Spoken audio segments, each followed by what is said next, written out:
Mahasribhana Sutta. Second chapter and third chapter. Full posture and full awareness of clear comprehension. Riyabhata Baba Sambhajana Baba.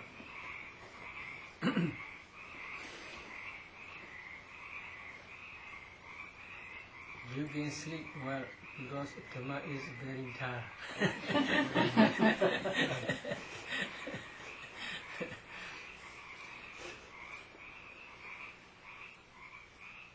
Unaja Brahmbekhu Bhekhu Kichandawa Kichamiti Bhajanadi Tidowa Tidomiti Bhajanadi Nisinawa Nisinomiti Bhajanadi Sianowa Sianomiti Bhajanadi Yatha Yathawa Vanasa Kayasa Yatha Yathawa Vanasa Kayo Panihido Hodi Tata Tatana Bhajanadi.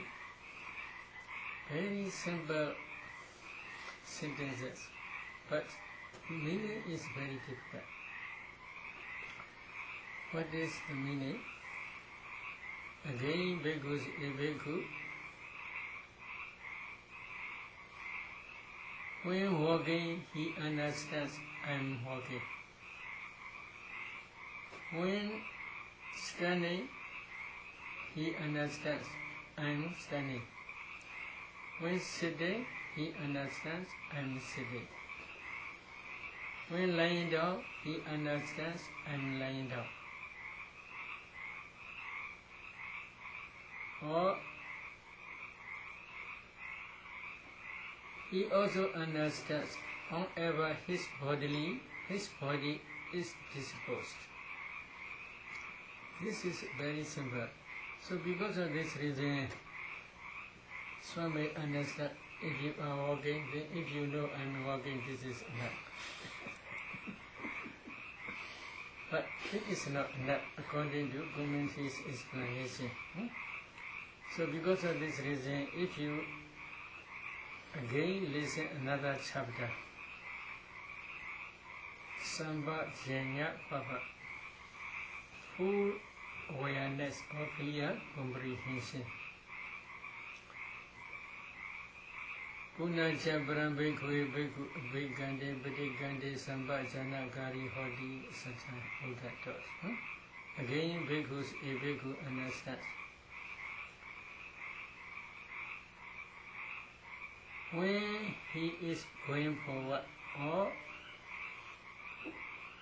returning, he acts in full awareness. Or bhikkhu, a bhikkhu is one who acts in full awareness when walking forward and returning.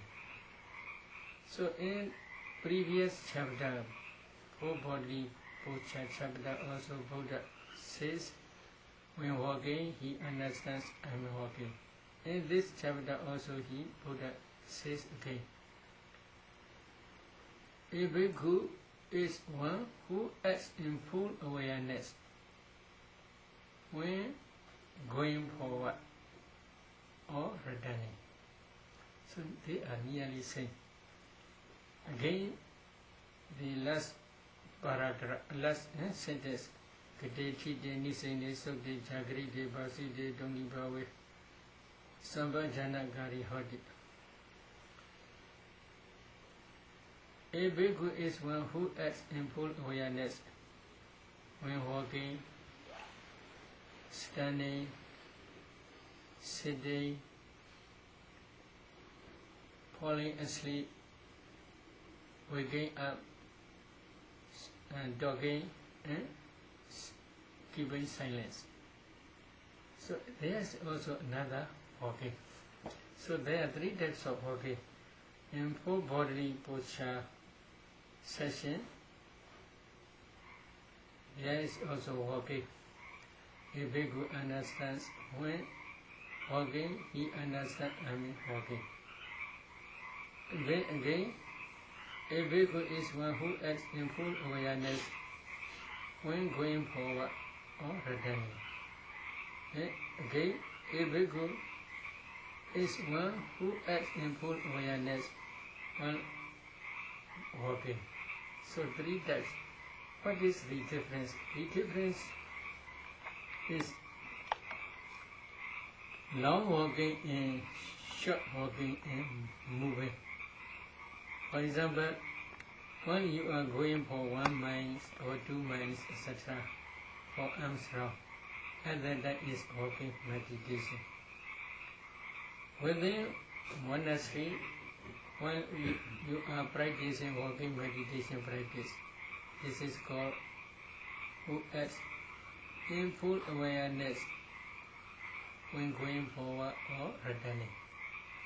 But within sitting, sometimes you may move forward and backward. This is called last one, who acts in full awareness when walking or standing or sitting, etc. So there are three types of movement.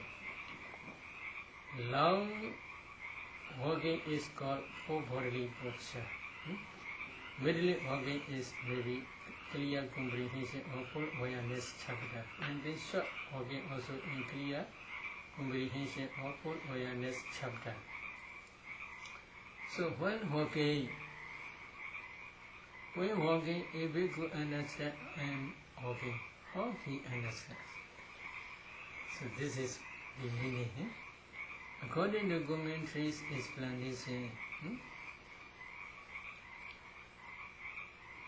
Hechamiti Chaitan Upitsati Tan Vayansaneti. Hechamiti Chaitan Upitsati. The consciousness arises that I will go. Before going, the consciousness arises I will go. You should try to discern that consciousness first. But according to Buddha's teaching, every mind-of consciousness which arises depending on heart base can produce bodily movement. Eye-do consciousness, ear-do consciousness, nose-do consciousness, tongue-do consciousness, body-do consciousness cannot produce any bodily movement. Only mind-do. Mind-of consciousness arises depending on your heart base. So if you want to discern that consciousness,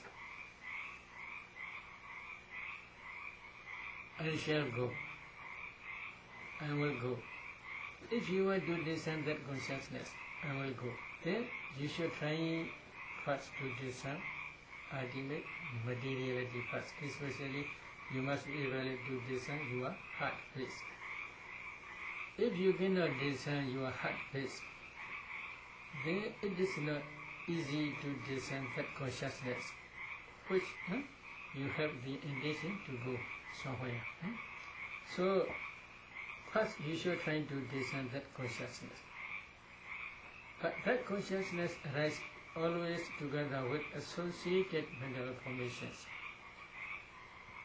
In Buddha's teaching, one mental factor alone cannot rise. They are always arise with associated mental formations.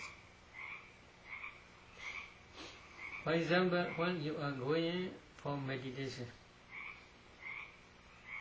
at that time, if you have wholesome Dhamma, then that wholesome Dhamma, wholesome consciousness is associated with usually 33 mental factors.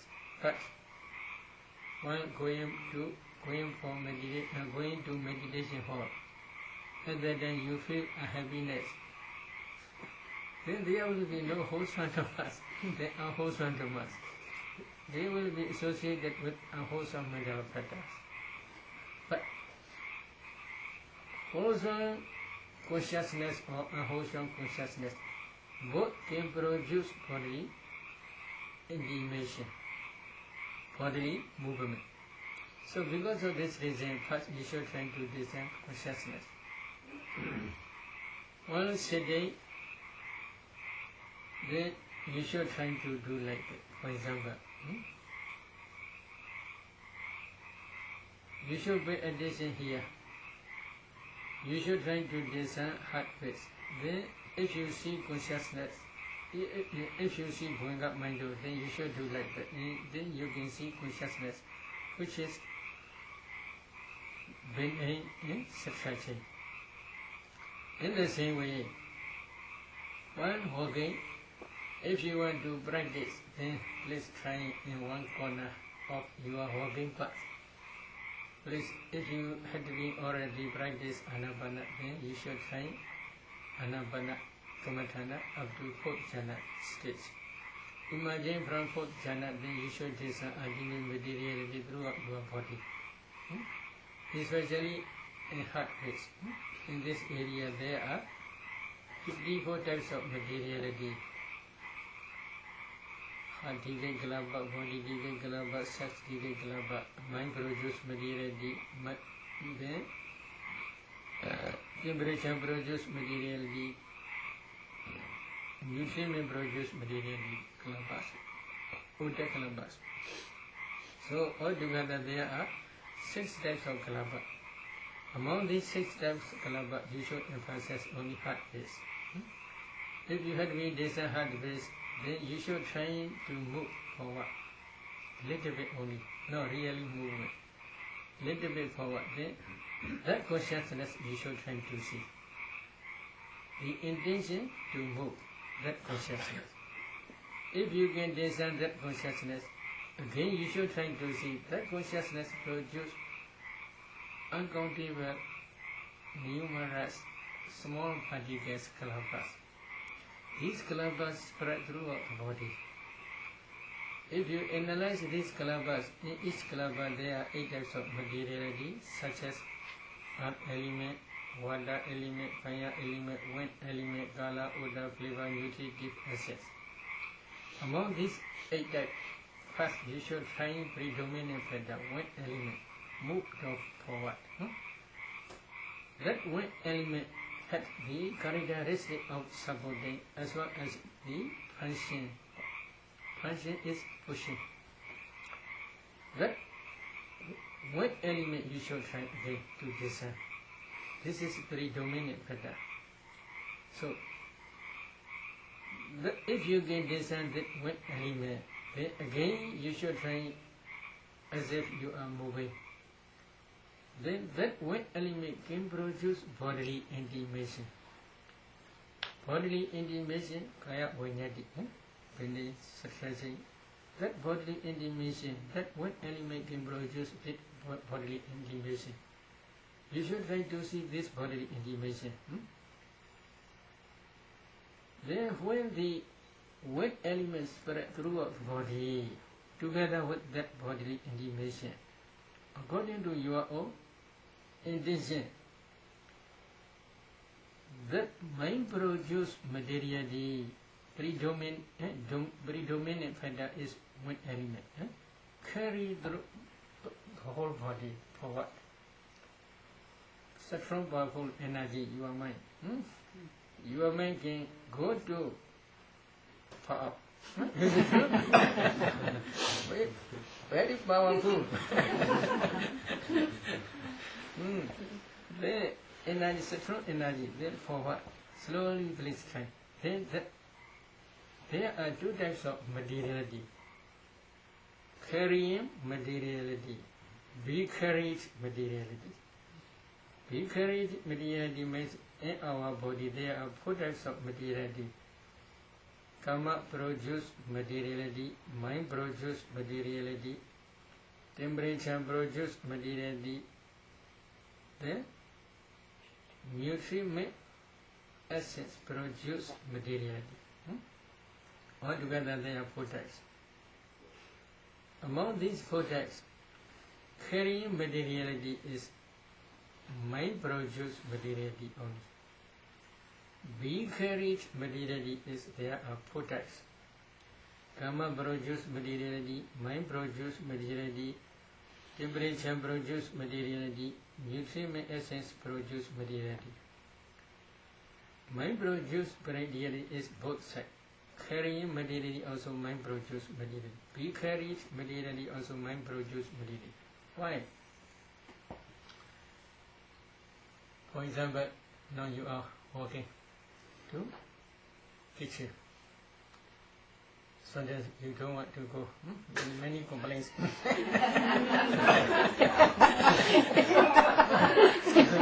complaints, but you are still going.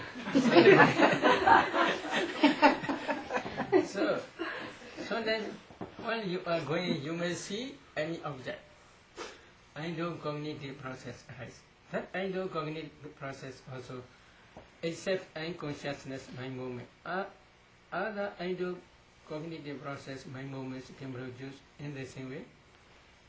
Mind produce materiality. While walking, you may hear any sound, but you are still going. So that endocognitive process, except ear consciousness. Other consciousness, mind movement, can produce mind produce materiality. In the same way, while you are going, you may smell any smell. You may feel any smell. That nose to cognitive process, mind movement, except and nose consciousness. Other consciousness, mind movement can produce temperature material. Mind produce materiality. In the same way, when you are walking, you may touch something because you are pressing. There is also body to cognitive process, but except body consciousness, mind movement. Other mind movements also can produce mind produce material. So this eye do, ear do, nose do, tongue do, body do, these 5 do cognitive process may produce materiality, but they cannot produce any bodily movement. So they are vicarious group. In the same way, when you are walking, there are between 2 cognitive process, there are also many Goenka mind states. This Goenka mind state, every Goenka mind state also can produce mind produce materiality. They cannot produce any bodily movement. Only mind-do cognitive process. That mind-do is strong, powerful mind-do only. Maybe at the beginning stage, few mind-do movements, mind-do cognitive process, they cannot produce any bodily movement. Strong, powerful mind-do cognitive process only can produce bodily movement. So, because of this reason, mind produced material is both sides. Carrying materiality, be carried materiality. You should try to discern both sides. Carrying materiality also you must try to discern. There are 8 types of materiality only. Be carried materiality, there are 4 types. Karma produce materiality, mind produce materiality, temperature produce materiality, nutrient essence produce materiality. These 2 types of materiality you must discern. But when walking, especially you must emphasize mind produce materiality which produce bodily movement when you are walking. When you are walking, if you emphasize only mind produce materiality, which is moving forward, then slowly you will understand this is carrying rupa. You will also see vicarious rupa.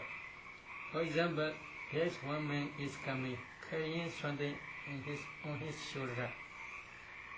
You are emphasizing only man, but in everyday valley, you can also see this carrying back, because they are together. In the same way, while walking, you should emphasize only carrying materiality only. This is mind produced materiality.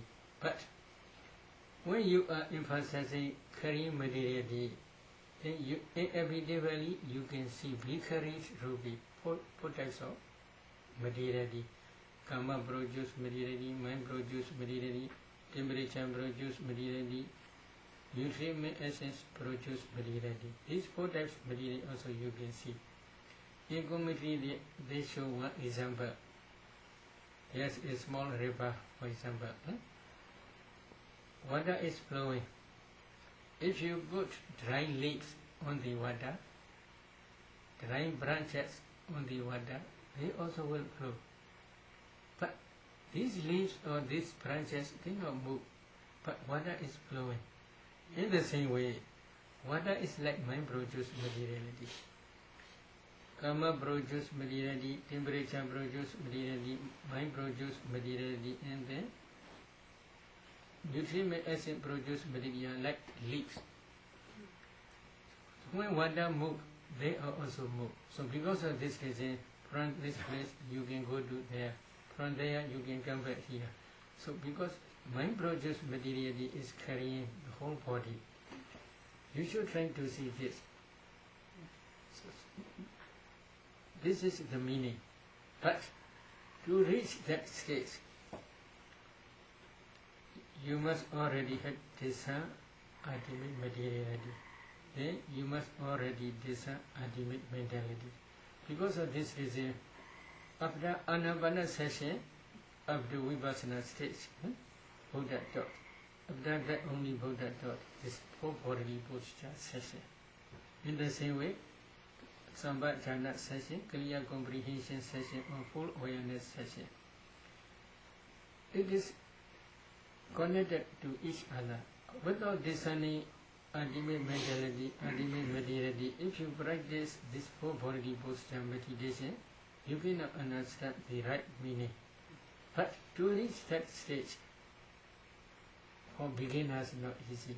So because of this reason, for beginners, in clear comprehension session, commentary explains 4 types of Sambhajana, clear comprehension or full awareness. 4 types is, number 1 is Sattaka Sambhajana. Number 2 is Sabbaya Sambhajana. Number 3 is Gochara Sambhajana. Number 4 is Asamoha Sambhajana. What is Sattaka Sambhajana? When you are bending, when you are stretching your legs, you should try to understand whether this is beneficial or not. When you are going somewhere, you should, before you are going, you should reflect. When I am going to this place, whether there will be beneficial or not. What is benefit? Benefit is increasing wholesome dhammas. What wholesome dhammas? Dana also wholesome dhamma. Sila also wholesome dhamma. Samadhi, samatha, concentration practice also wholesome dhamma. Vipassana insight also wholesome dhamma. So when I am going to that place, these wholesome dhammas will increase or not. You must reflect. If there is no such result or benefit, then you should not go. If there is any benefit, you must go. Such type of reflecting is called Sattaka Sambhajana. So when meditation is beneficial or not? Good. So you must try. If you see benefit, very peaceful, very good. Huh? So it is benefit to your happiness, happiness feeling. Then you must try. So you must reflect. This is called Sattaka Sambhajana. Then Sabbaya Sambhajana is, if you go to, for example, to one city, one place, it is beneficial, it is true. But whether it is suitable or not, you must reflect again. Because if there are so many people, crowded people, if you go to there, then you must attack to each other. There may be many angers, many not suitable activities there may be. So such a place, although it is benefit, you should not go. So this is not suitable. When you are meditating, for example, meditation is okay, but if the subject of meditation is wrong subject, then it will be no beneficial. The method is wrong method, then it will be no beneficial. Maybe nowadays I think so in Japan, many problems, many children who try to be together in motoga. This is wrong attitude. So although it is good, you should reflect whether it will be suitable to you or not. If it is suitable, then you should try. If it is not suitable, then you should refrain. This is Sapaya Sambhajana. These are outside meditation, only just reflection only. But another important thing is Gochara Sambhajana. Before you are practicing Vipassana, this Gochara Sambhajana is necessary. What is Gochara Sambhajana? Gochara, they translate pascha. Pascha. What is pascha? The pascha of your mind. Especially this is Samatha meditation subjects. Here are 40 Samatha meditation subjects. Among these 40 meditation subjects, you should choose anyone. Now you choose Anapana or 4 elements meditation. So, when you are going forward or when you are going, when you are standing, when you are sitting, when you are lying down, in every bodily posture you must practice Anapana. This is Gochara Sambhajana. But if you are practicing 4 elements meditation, while walking also you must try to understand 4 elements. When standing, when sitting, when lying down, in every bodily posture you should try to understand 4 elements only. You must concentrate on 4 elements object only. This is Gochara Sambhajana. If you are practicing Kasinas in the same way, if you are practicing white Kasina, in every bodily posture you must do white Kasina. This is Gochara Sambhajana. Other Kamathanas also say. So among 40 Samatha meditation subjects, you can choose anyone. Before you are going to Vipassana stage, then you should do everyday value you must do. If you want to go to Vipassana directly, 4 elements meditation is everyday value. This is necessary. You must practice 4 elements meditation systematically. At that time only you can go to Vipassana. But be careful. While you are practicing Samatha or Vipassana, you should not miss many Kamathanas. You should not confuse. If you are practicing Anapana, you should emphasize only Anapana in every bodily posture. Except maybe if there are 4 protect meditation. 4 protect meditation, if necessary, you can do occasionally only. But except this 4, you should not do any other. But when you are practicing Anapana, you should not go quickly without clear understanding the stages. If you go very, very quickly, then your jhana will be not clear jhana. If your jhana is not clear, then concentration cannot be. You cannot maintain your concentration for a long time. Within few minutes, if you go to 5 jhana, 6 jhana, 5 jhana, 4 jhana, okay. This is not good. This is not good. So please be careful to make sure. If you satisfy only, then you should go on another jhana. If you satisfy 2nd jhana, then you should go to 3rd jhana. So systematically you must practice. You should not confuse any meditation subjects. In the same way, when you are practicing Vipassana also, you should not try superficially.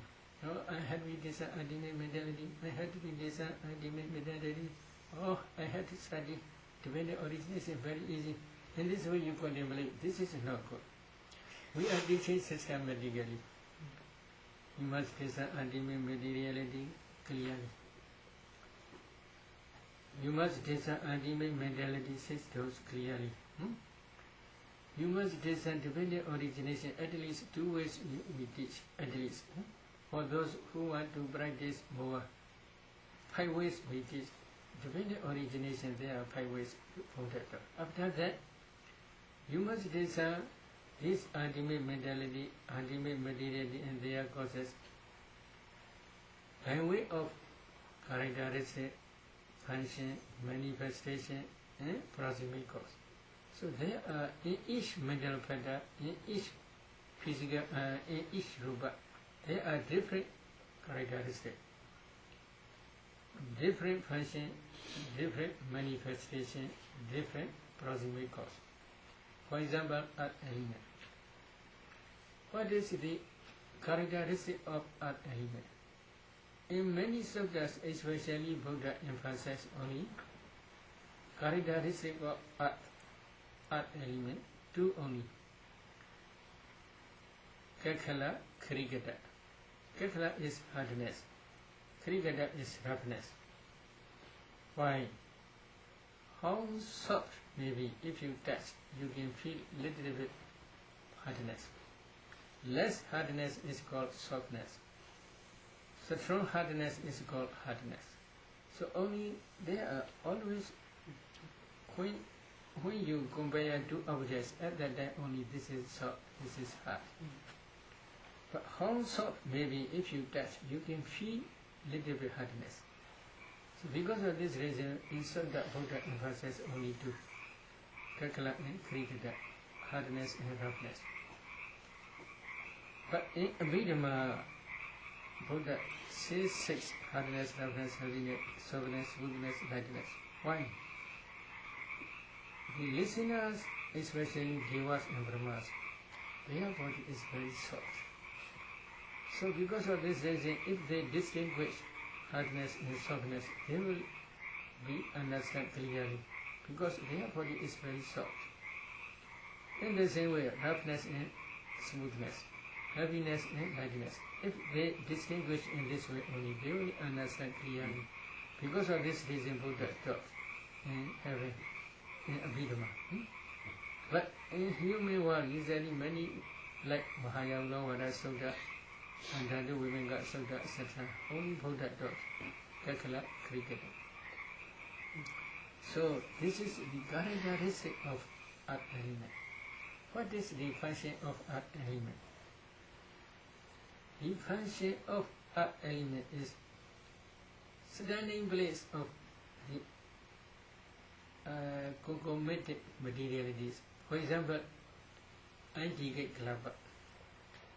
If you analyze anti-gate kalapa, there are 10 types of materiality: earth element, water element, fire element, wind element, kala, odor, flavor, nutritive essence, and life faculty, and ion transfer element.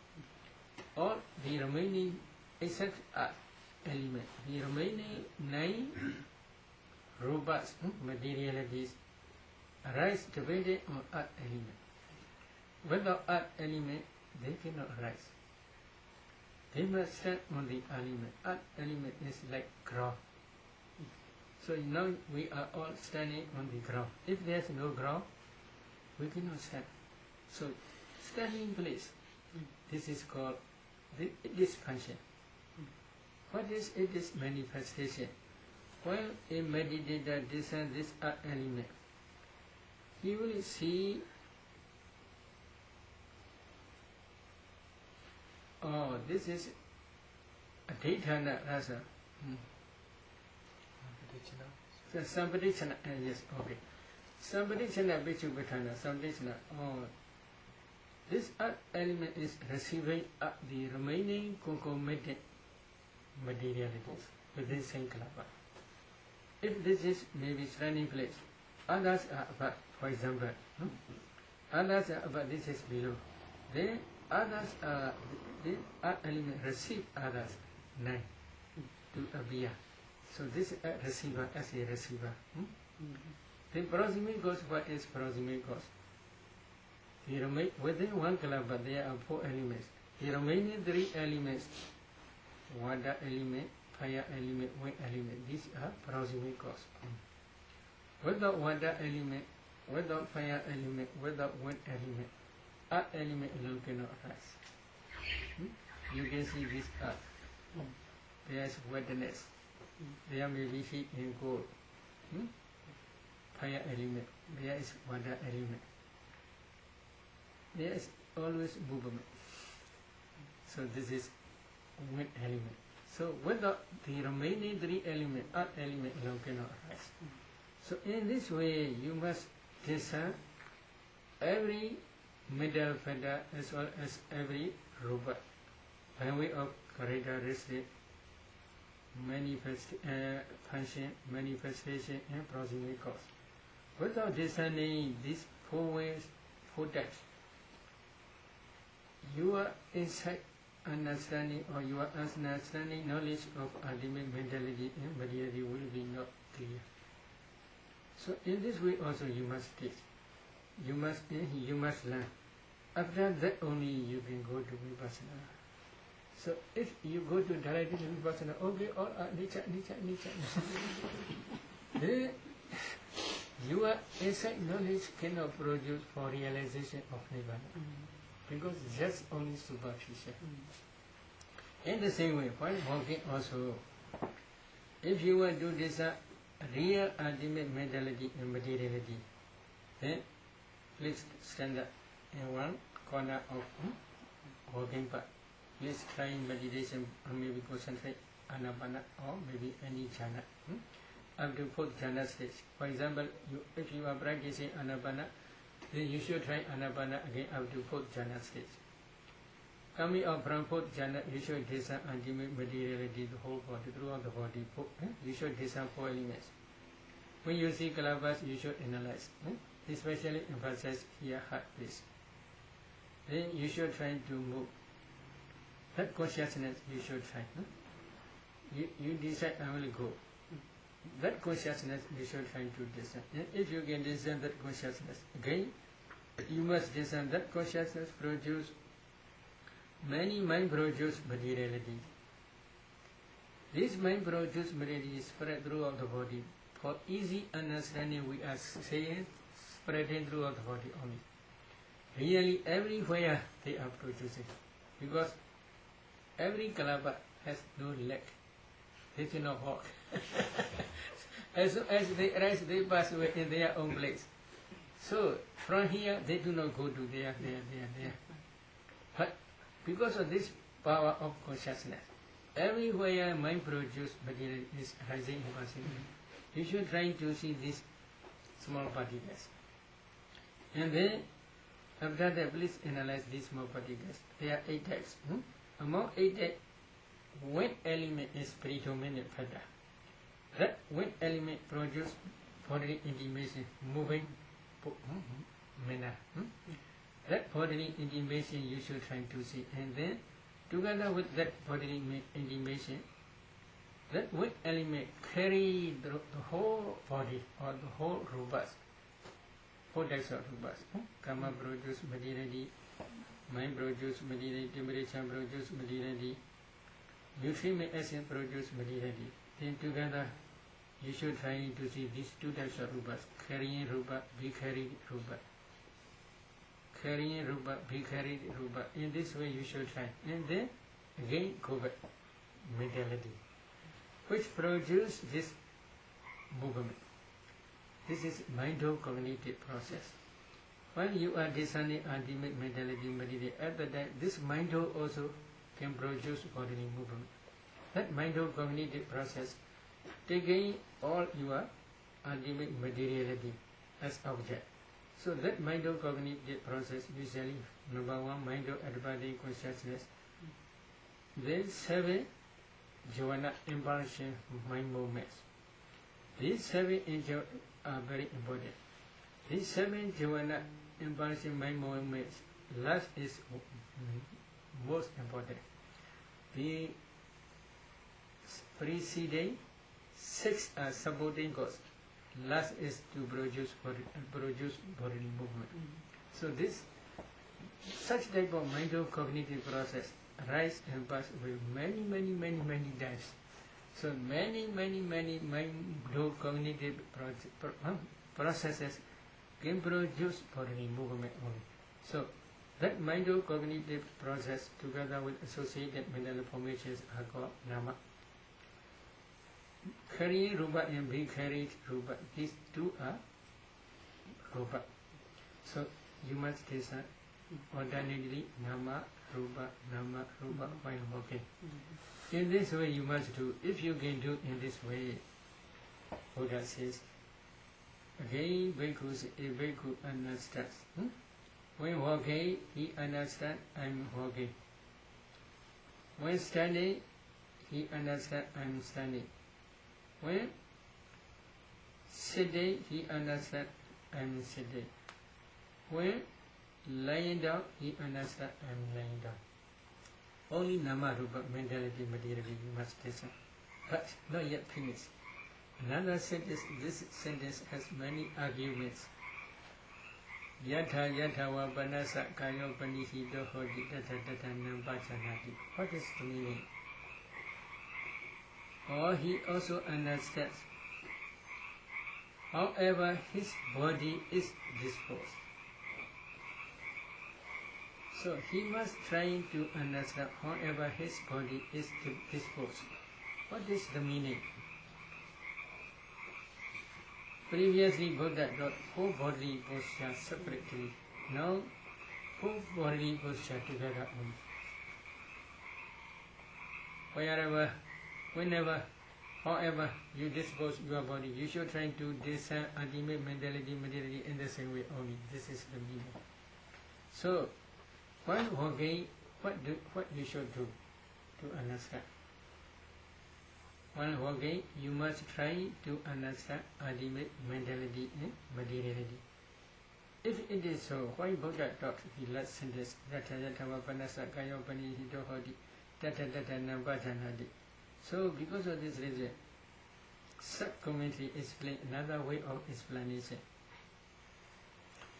Before Buddha emphasized only carrying rupa, mind produce materiality. If he emphasized to discern mind produce materiality, which is carrying the whole body, the whole rupas, then slowly he will understand vicariate materiality also. But in this case, again please emphasize vicariate rupa. Vicariate rupa only he must emphasize. If he emphasizes discern vicariate rupa, slowly he will also understand carrying rupa also. So both vice versa. You must try both vice versa. In this way Buddha wants to explain, to show discernment area, discernment method. Because of this reason Buddha taught two ways. This is sub-commentary's explanation. So in the same way, within monastery, when you are going, walking also, you must try in the same way to discern ultimate mentality, materiality. Then, Abhigande Patigande Sambhachanakari Hoti. A bhikkhu is one who acts in full awareness when going forward or returning.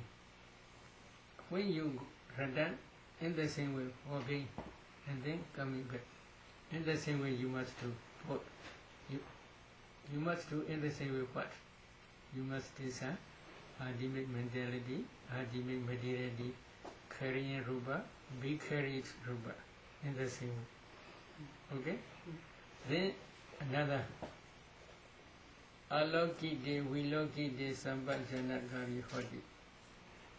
Who acts in full awareness when looking forward, looking ahead, and when looking sideways.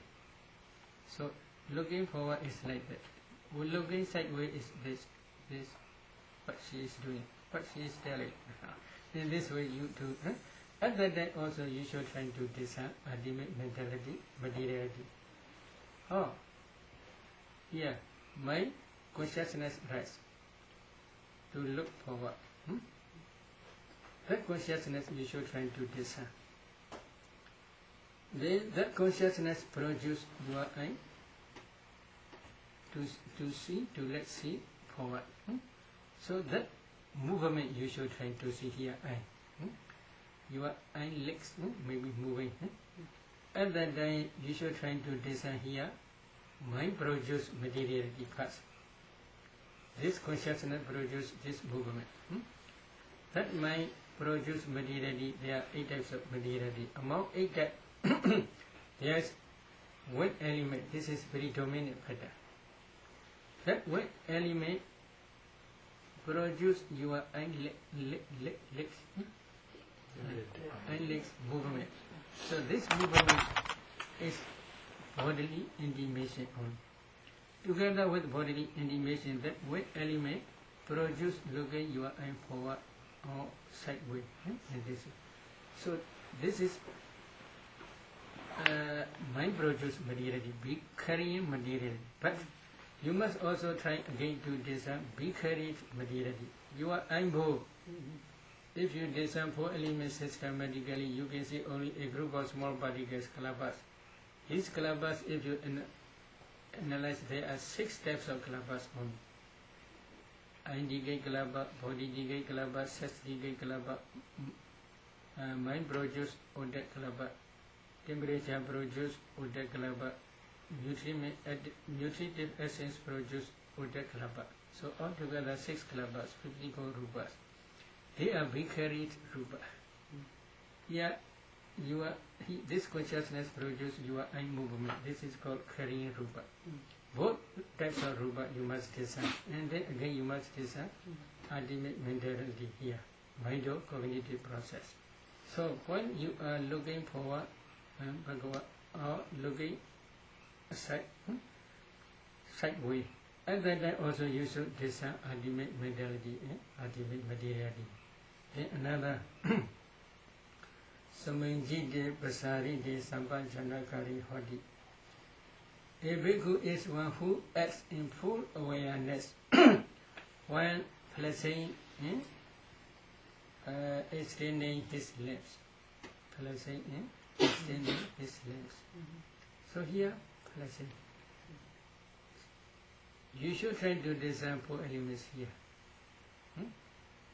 You should try to discern 4 elements, then you can see clusters. You should analyze these clusters. And then here, please discern mind, consciousness, which is produce bending, which produce stretching. That consciousness produce mind, produce materiality. Wet element is predominant factor. That wet element produce bodily intimation. That intimation. Then together with that wet element, carry the whole rupas here. In your hand there are 44 types of rupas. These 4 types of rupas, karma, temperature, mind, nutritive essence. 4 types of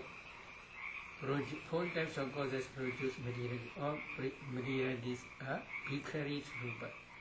You should try to see both. Yeah.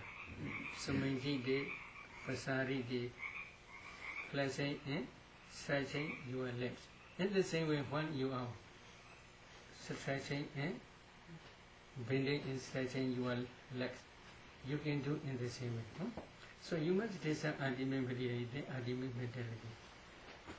Another is Sangati Pada Jivara Dharani Sampajanakari Hodi.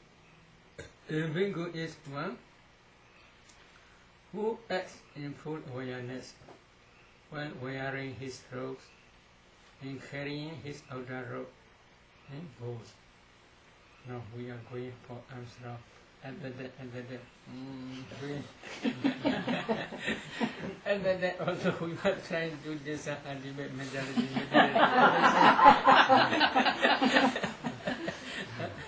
So, in detail, if you write it slowly, then you will understand this meaning.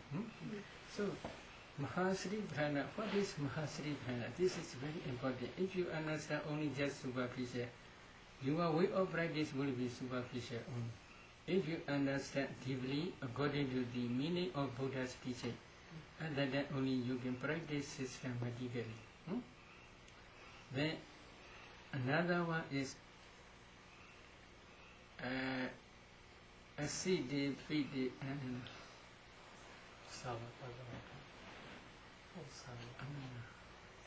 Aside Bidi Kaide Saide Sambajanagani Hodi. A bhikkhu is one who acts in full awareness when eating, drinking, consuming food and tasting. So while eating also, how he should do, what he must understand. In the same way, here, put one thing, you choose, there are pushy, pushy, hardness, roughness, heaviness, softness, smoothness, lightness, flowing, cohesion, etc. 4 elements are present. You can design 4 elements. Then you can see here the whole head or the whole body, ultimate materiality. And then you should design here mind, which is ide. Mind produce ide. That consciousness you should try to design. That consciousness produce many kalabas up to this area. Up to this area, mind produce materiality. Among this mind produce materiality, there is weight element. That weight element is predominant factor. It produces bodily intimation.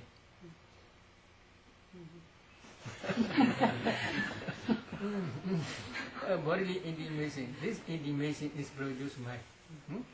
That intimation carries the whole rupas. Here in this area there are 44 rupas.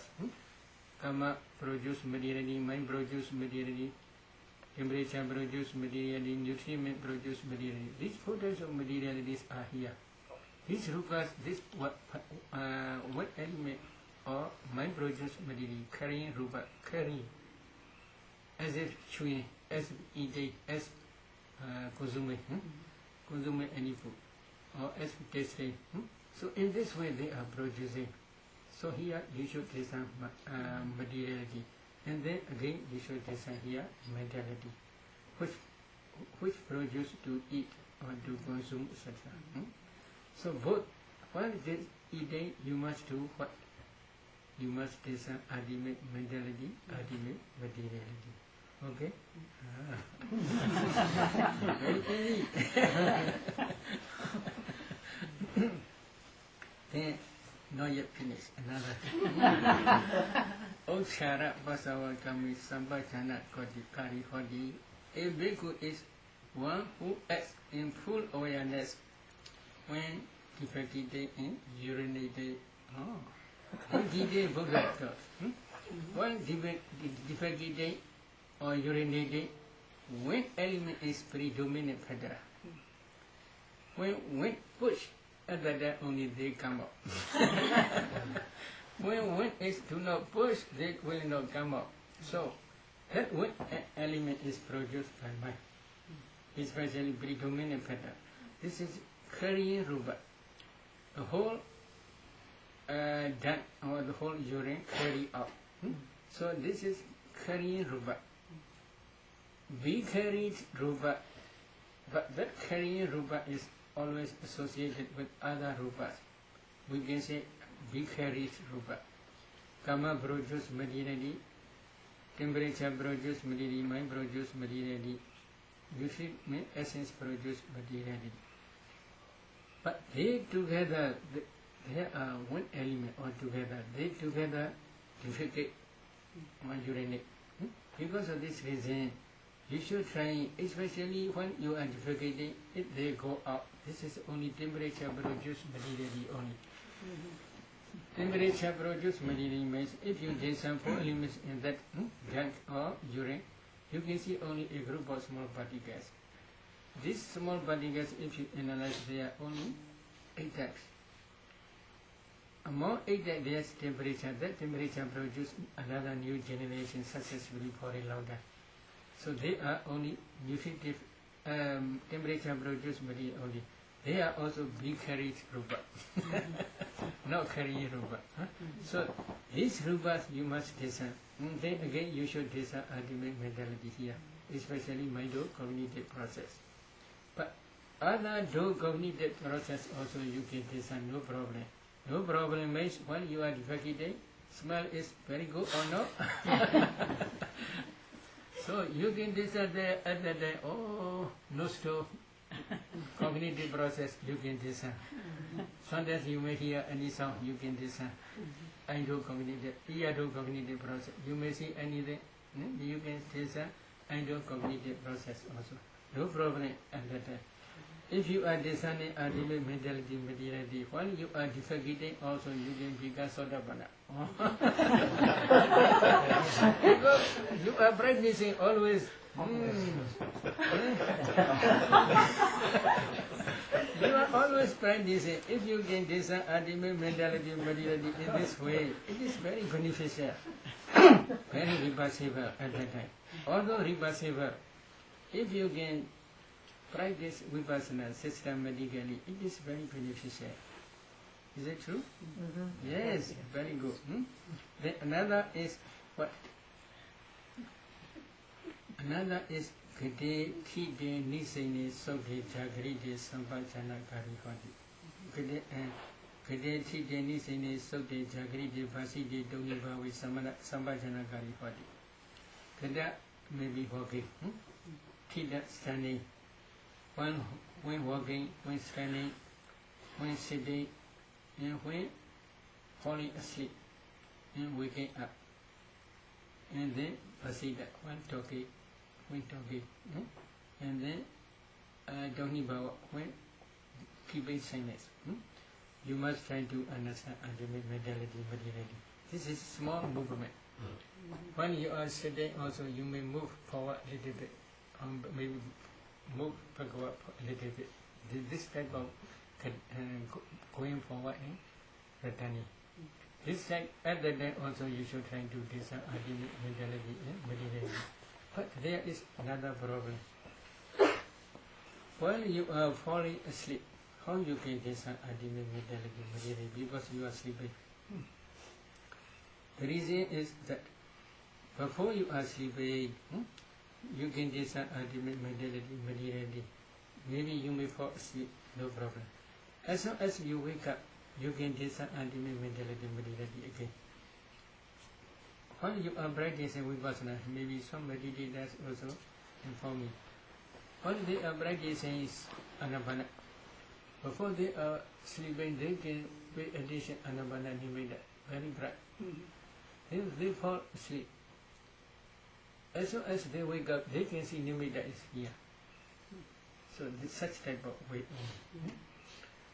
Another way is after when you wake up, at that time also you can reflect. While sleeping, at that time ultimate mentality, materiality, you can discern no problem. And then when you wake up, at that time also suddenly you must discern ultimate mentality and materiality. In the same way, while you are talking, they are also, at that time also you should try to discern ultimate mentality, materiality. How you can discern? Here consciousness, which I only talk. Consciousness, I only talk, rise. That consciousness you should try to see. Then that consciousness produce, mind produce kalabas many. These mind produce kalabas are spreading throughout the body. But especially this area predominant. Here, coming up from here. You want to talk. So at that time, here, your lips, little bit movement. That mind produce materiality, produce this movement. How? In that mind produce materiality, there is weight element. This is predominant pattern. That weight element produce bodily intimacy, movement. In the same way, verbal intimation here, making sound. How sound makes? Here, I want to explain here. If you can discern in this area 4 elements, you can see here 4 types of materiality. Mind produce materiality, temperature produce materiality, karma produce materiality, mind produce materiality, temperature produce materiality, and nutritive assets produce materiality. 4 types of materiality. Among these 4 types, in each kalapa there is earth element. The earth element is around this area, very clear. Among these earth element, karma produce earth element is predominant pattern. Here mind you want to adopt something. Your mind produce material becoming successfully here. Up to this, in that mind produce material, there's art element. Among this mind produce material, there's also wind element. That wind element push the art element. That art element in here, 4 types of art element attached to each other. So because of this reason, they became sound. So here, Pathavi, they push because of wind element. So sound coming. In the same way here, you are telling, other than also, in this area also art element. 4 types of art element. Among 4 types of art element, karma produce art element is predominant factor. Why? His voice, or her voice is very good. His voice, her voice is not good. Sound is very good. Some person's sound is very sweet. Some person's sound is not sweet. Why? That art element, karma produce art element is predominant factor. There is maybe wooden gong. Wooden gong, do you know wooden gong? If you strike, if wooden gong is very hard and very good quality, then if you strike, sound is very good. But wooden gong is not so hard. Maybe many spaces. If you strike, sound will be not okay. In the same way, wooden gong is karma produced materially is like solid wooden gong, good wood quality. So if karma produce art element is very good, then sound will be very good. Mind produce art element is like what layer, like in the maybe morning when that person is now calling me. So they are 2. This is like mind produce material. This is 4 types of material, especially karma produce material is predominant pattern. Okay? Then at that time also you should try to discern this ultimate materiality as well as ultimate mentality. Then, so because of this reason, every bodily posture, when you are practicing Anapana, you should try Anapana up to 4th jhana stage. After that, if you discern ultimate mentality, then you can try ultimate to discern ultimate mentality and materiality. But this is not the end of this chapter. Buddha continue another week vipassana. Indi ijadava gaya gaya nupasi viharati, vaidava gaya gaya nupasi viharati, ijada vaidava gaya gaya nupasi viharati. In this way, a bhikkhu, he is contemplating body as a body internally. He is contemplating body as a body externally, or he is contemplating body as a body internally and externally. So you must discern ultimate mentality, materiality, internally and externally in the same.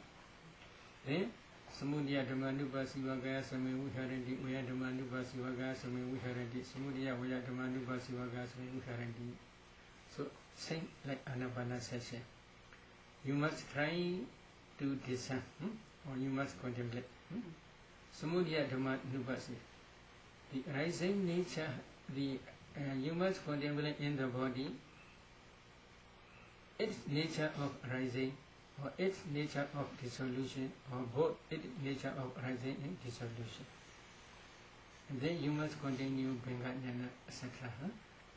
Only just base dissolution, and then slowly when you are inside begin, Mijua, you are at the end of your insight knowledge, part and fruition knowledge will arise. That part and fruition knowledge will realize Nibbana. If you practice systematically, one day you may attain Rasa. At that time, all defilements will be destroyed by your part knowledge. But is destroying. Destroying is part. Holy light is lit. What had to be done has done. There is no more for this state of being. There is no more practice to attain hardship. This is the end of our holy life. So, if you practice both bodily posture meditation as well as clear comprehension meditation systematically up to vipassana stage, you can attain hardship.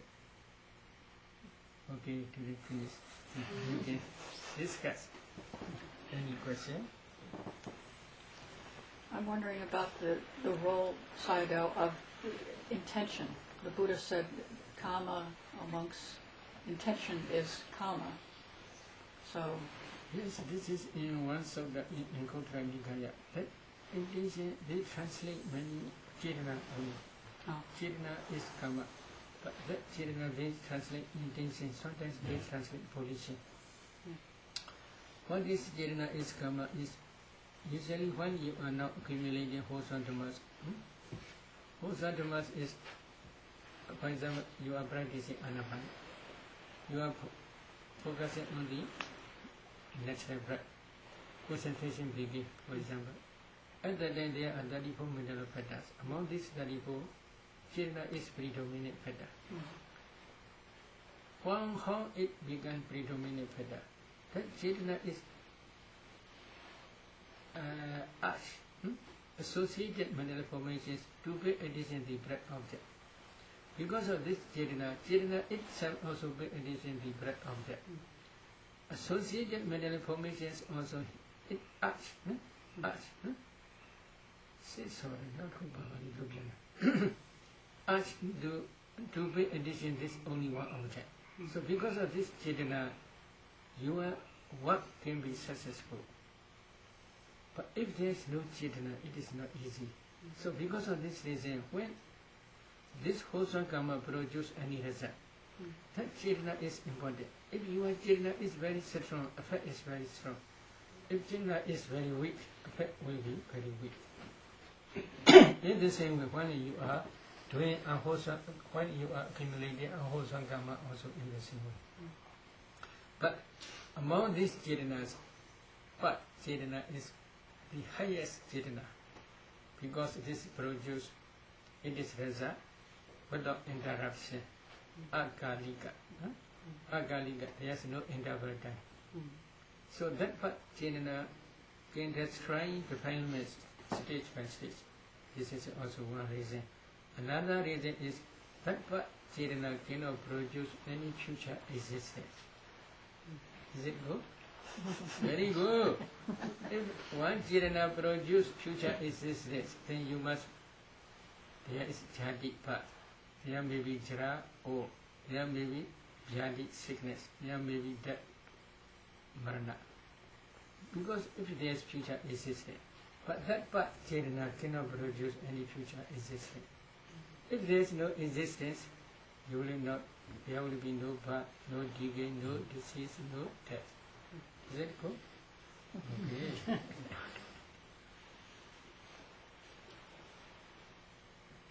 Any question? Sayadaw, bodily intimation and verbal intimation are listed separately. Yes. And I don't understand the distinction between them. Separately they are mentioned, but they are maybe A, B, C, etc.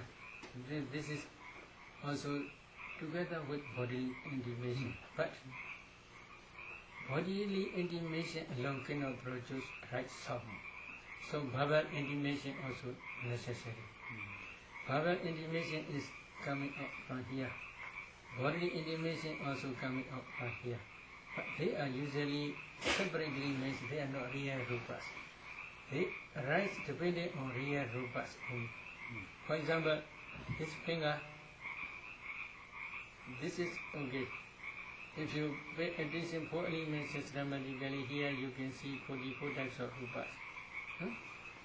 5 types of kalapas. But this one.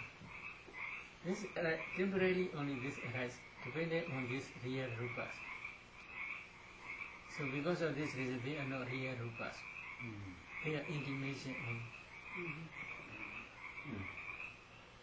for communication only. And a second question along the same line. Mentally produced kalapas are the reason that we perceive movement. Yes. Are the kalapas with the predominant wind element, are they the cause and condition of further kalapas, or are all kalapas, do all kalapas have the mentality as their cause and condition? Mentality. Maybe why? Because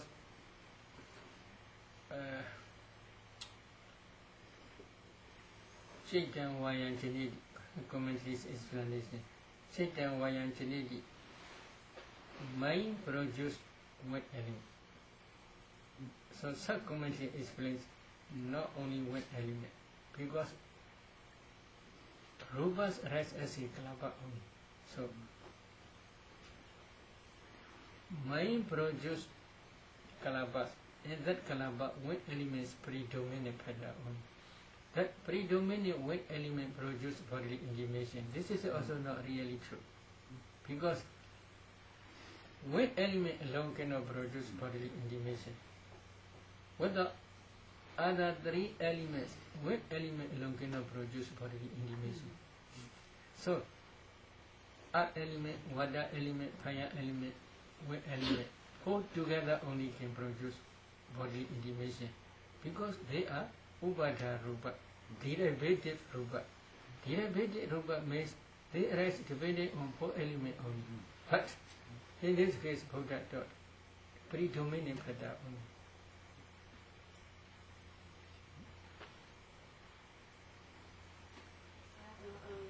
What kind of Rupa is the brain? Mind produces material.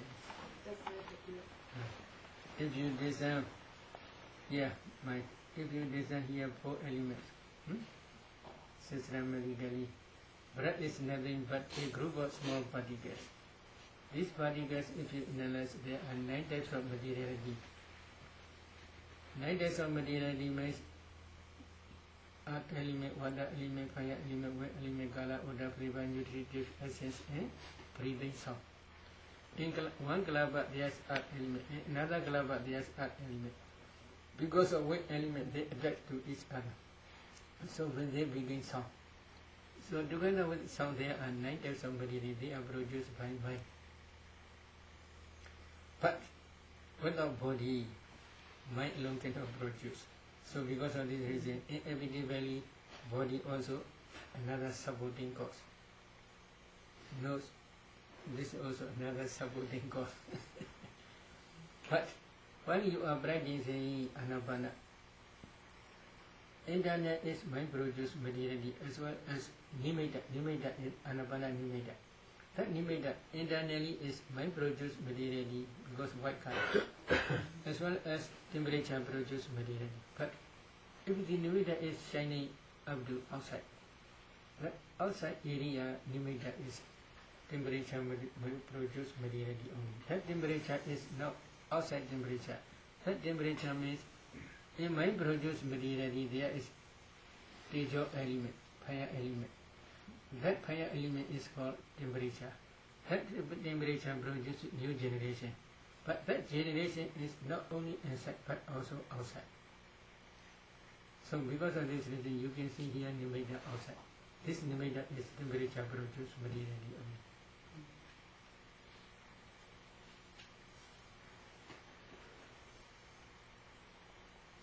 Any question?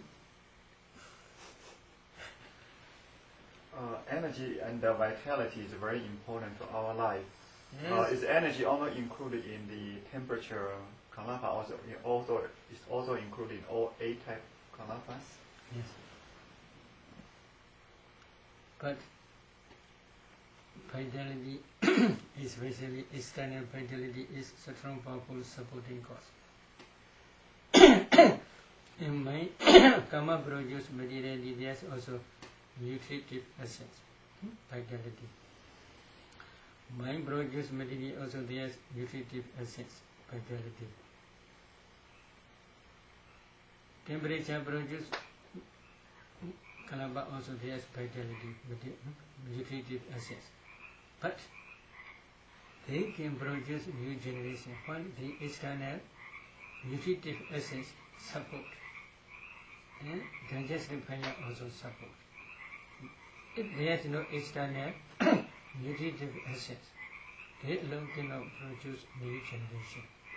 If they cannot produce new generation, very soon we will die. So external nutritive assets supporting cause is also necessary. So if previously I had received here new food cause. If you design for elements in this cause, you can see cause is nothing but a group of small particles. These small particles, if you analyze in each particle, there are 8 types of materiality. Among 8 types, there is nutritive assets. That nutritive essence is supported by digestive fire element and life-nonic kalapa. When the digestive fire support, that nutritive essence produce new generation. In that generation, there is also nutritive assets. That nutritive assets support another to karma produce nutritive assets, temperature produce nutritive assets, mind produce nutritive assets, another nutrient produce nutritive assets. Together with digestive fire, after that only new generations are coming out. That's throughout the body. After that only this body can be vitality can maintain this body for a long time. So there is always constant, in the kalapas, there's constant contact, which is constantly reinforcing Yes, yes. grasping on a very subtle level. Yes, yes. Certain level means, especially according to our communication explanation, 1 meal can produce for 7 days. Now you are eating every day, so many generations.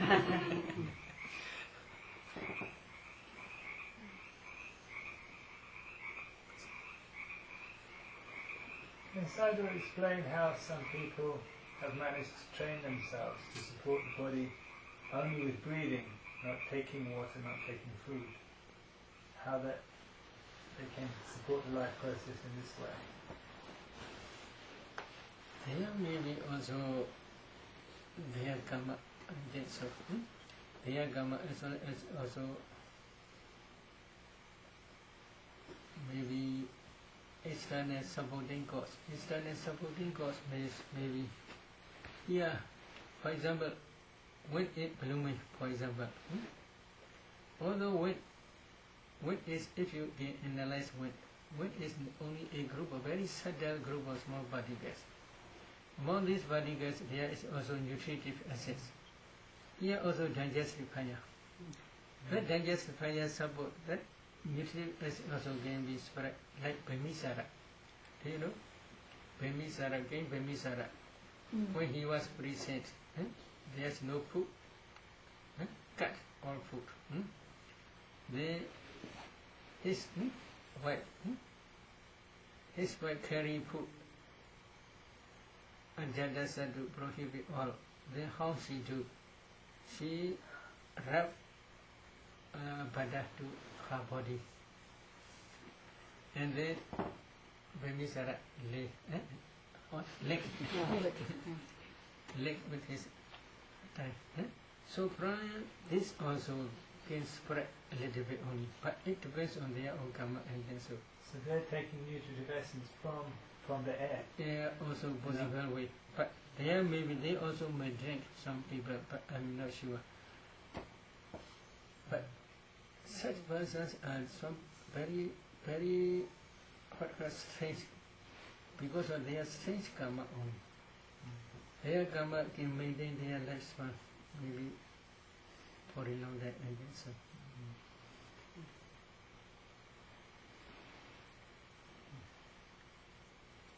And because do you have a book you have written on the Sattvattana Sutta?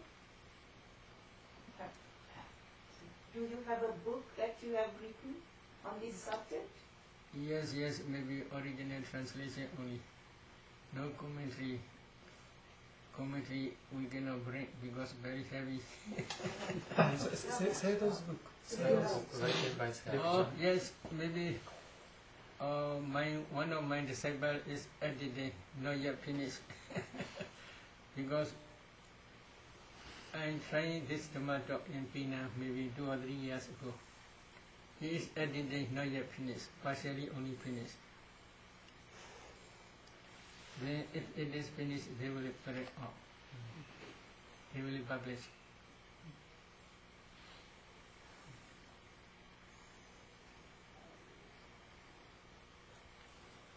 Okay?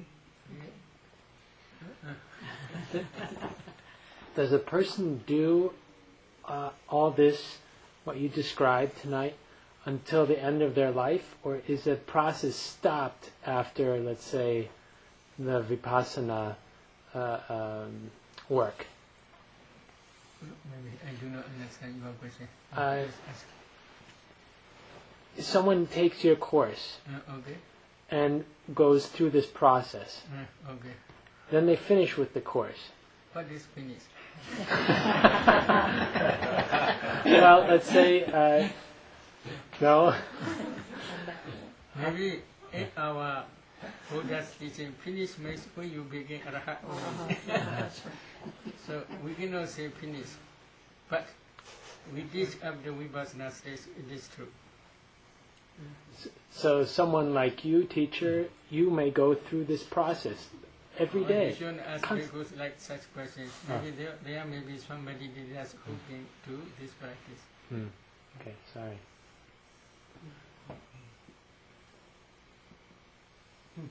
You should try to show evidence. To show what, sorry? Evidence. What evidence? To prove. Okay. Whether this is true or not, you should try.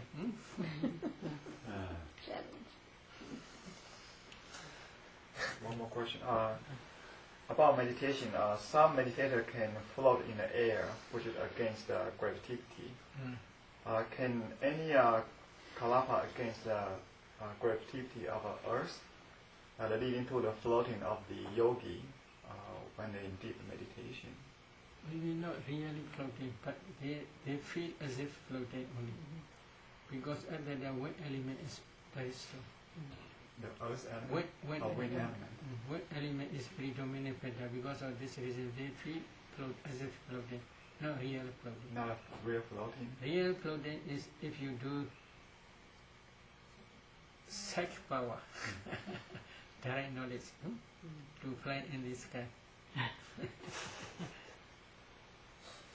Maybe you should try engaging us in 8 elements in 40 ways, other than if you have enough barami, then you may try.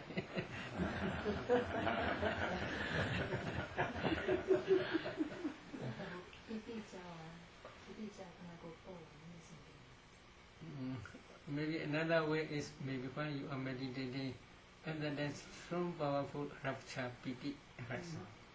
That piti also can produce sublime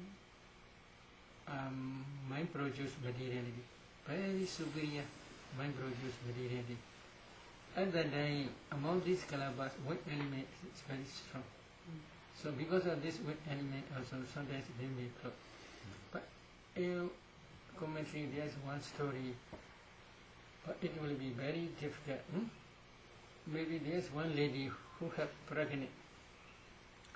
She went to, according to their culture, on the top of mountain there's one festival, Buddha Pujaniya festival. So she also went to go to that mountain, Pagoda. But her parents do not permit her because she had pregnant. Because of this reason, but from her house,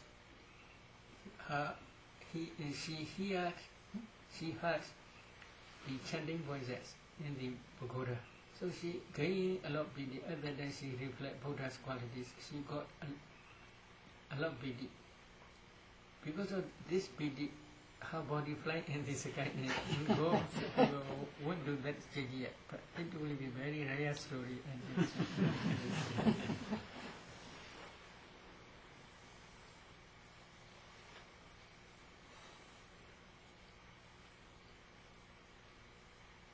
question? If there's no question, then let us stop today.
For those who didn't get a copy, there will be more copies coming tomorrow.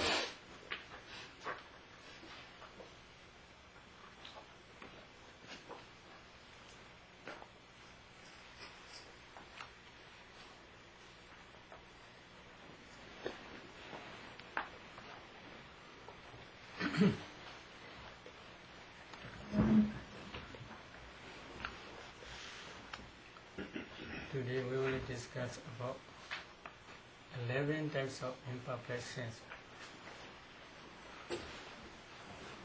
One day Buddha visited to Venerable Anuruddha and his accompanies Nadia and Kimila. At that time Venerable Anuruddha is trying for divine insight power. Later, when he became Arhat, he is the foremost disciple among those who have exercised, who exercise divine insight power. So before he became Arhat, after began Sotapanna, he practiced this divine insight power. He can perceive the light in vision of forms, but so afterwards, the light in the vision of forms disappears. Why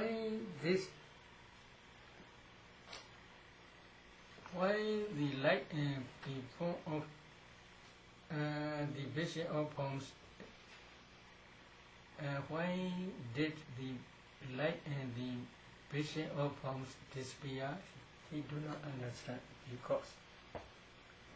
So he informed his difficulties to the Buddha. At that time Buddha explained the imperfections.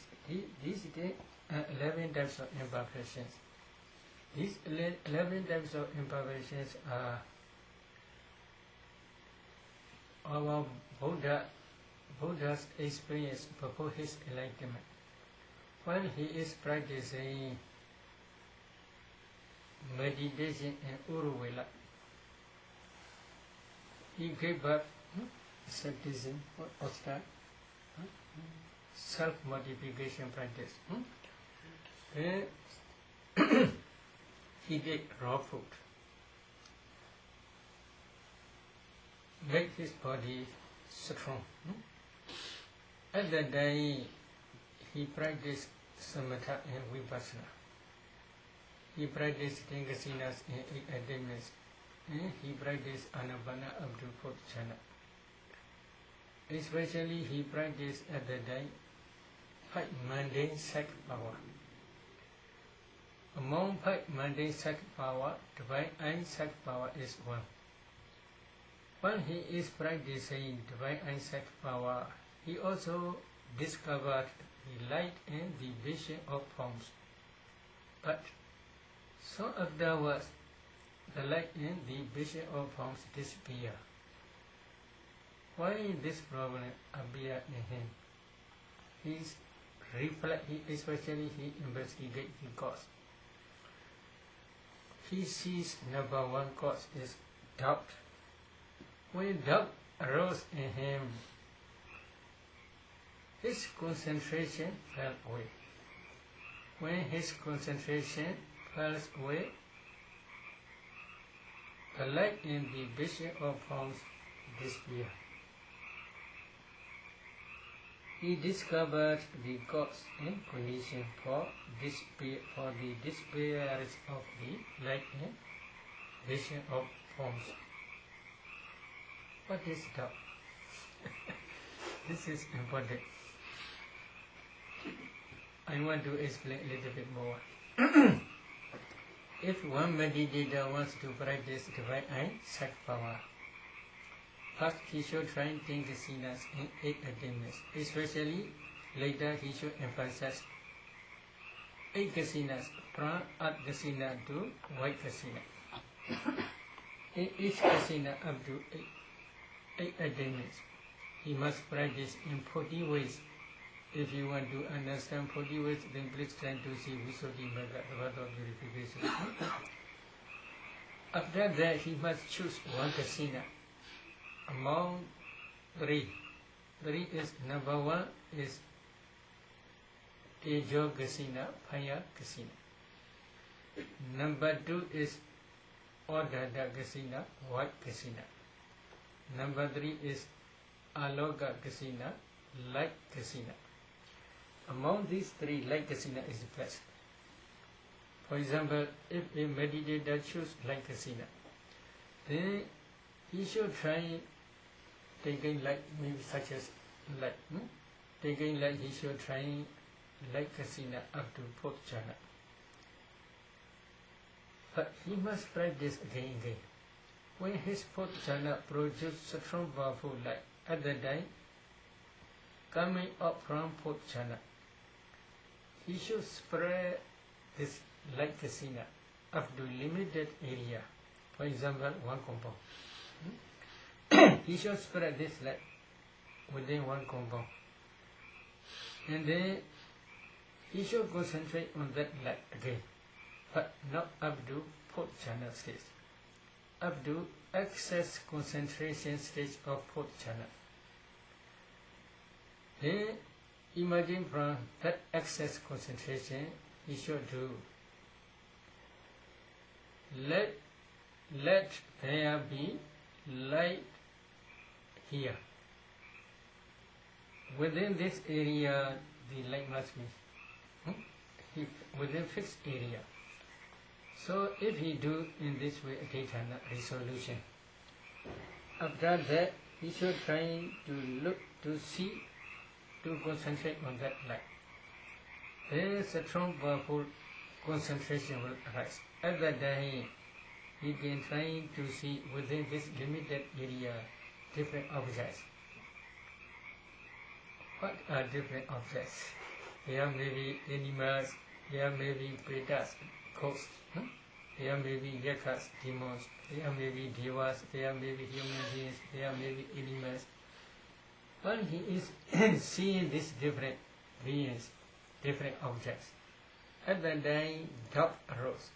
Why? What doubt? What are these objects?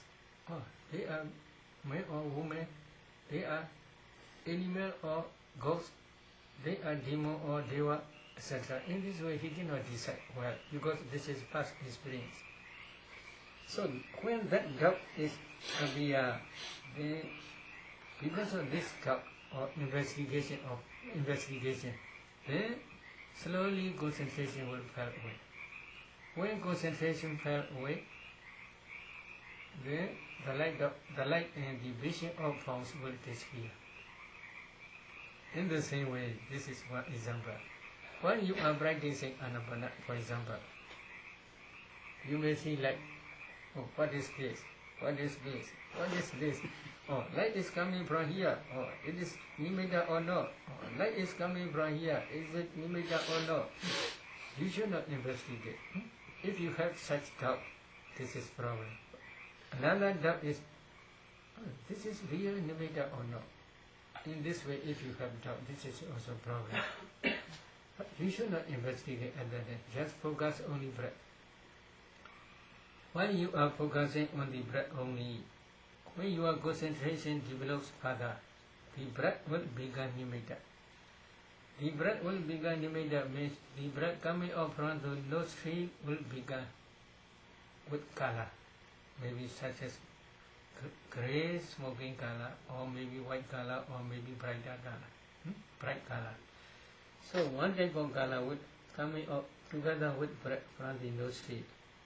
At the time, when we got this is nimitta. Nimitta means the sign of concentration. When at that time, if you concentrate on that nimitta quickly, then it will disappear because your concentration is not yet sufficient enough to maintain this nimitta. So at that time, you should focus only on the natural breath only. While you are focusing on the natural breath, mind automatically stick to that nimitta. At that time, you should concentrate on the nimitta only. No investigation, no doubt. If you have a lot of doubts, then your concentration will fall away. When your concentration falls away, falls down, then the lack or the nimitta will disappear. This is one imperfection.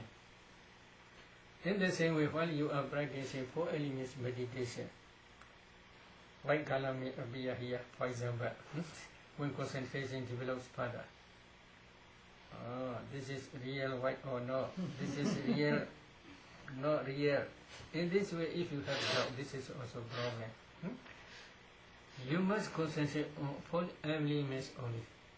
But when you are focusing 4 elements object, especially when you are overviewing the whole body, at that time the whole body usually became white. What is this white? For past experience, what is this white? Why body became white?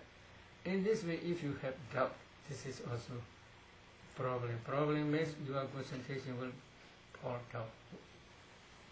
So because of this reason, at that time, your responsibility is to focus on 4 elements object only.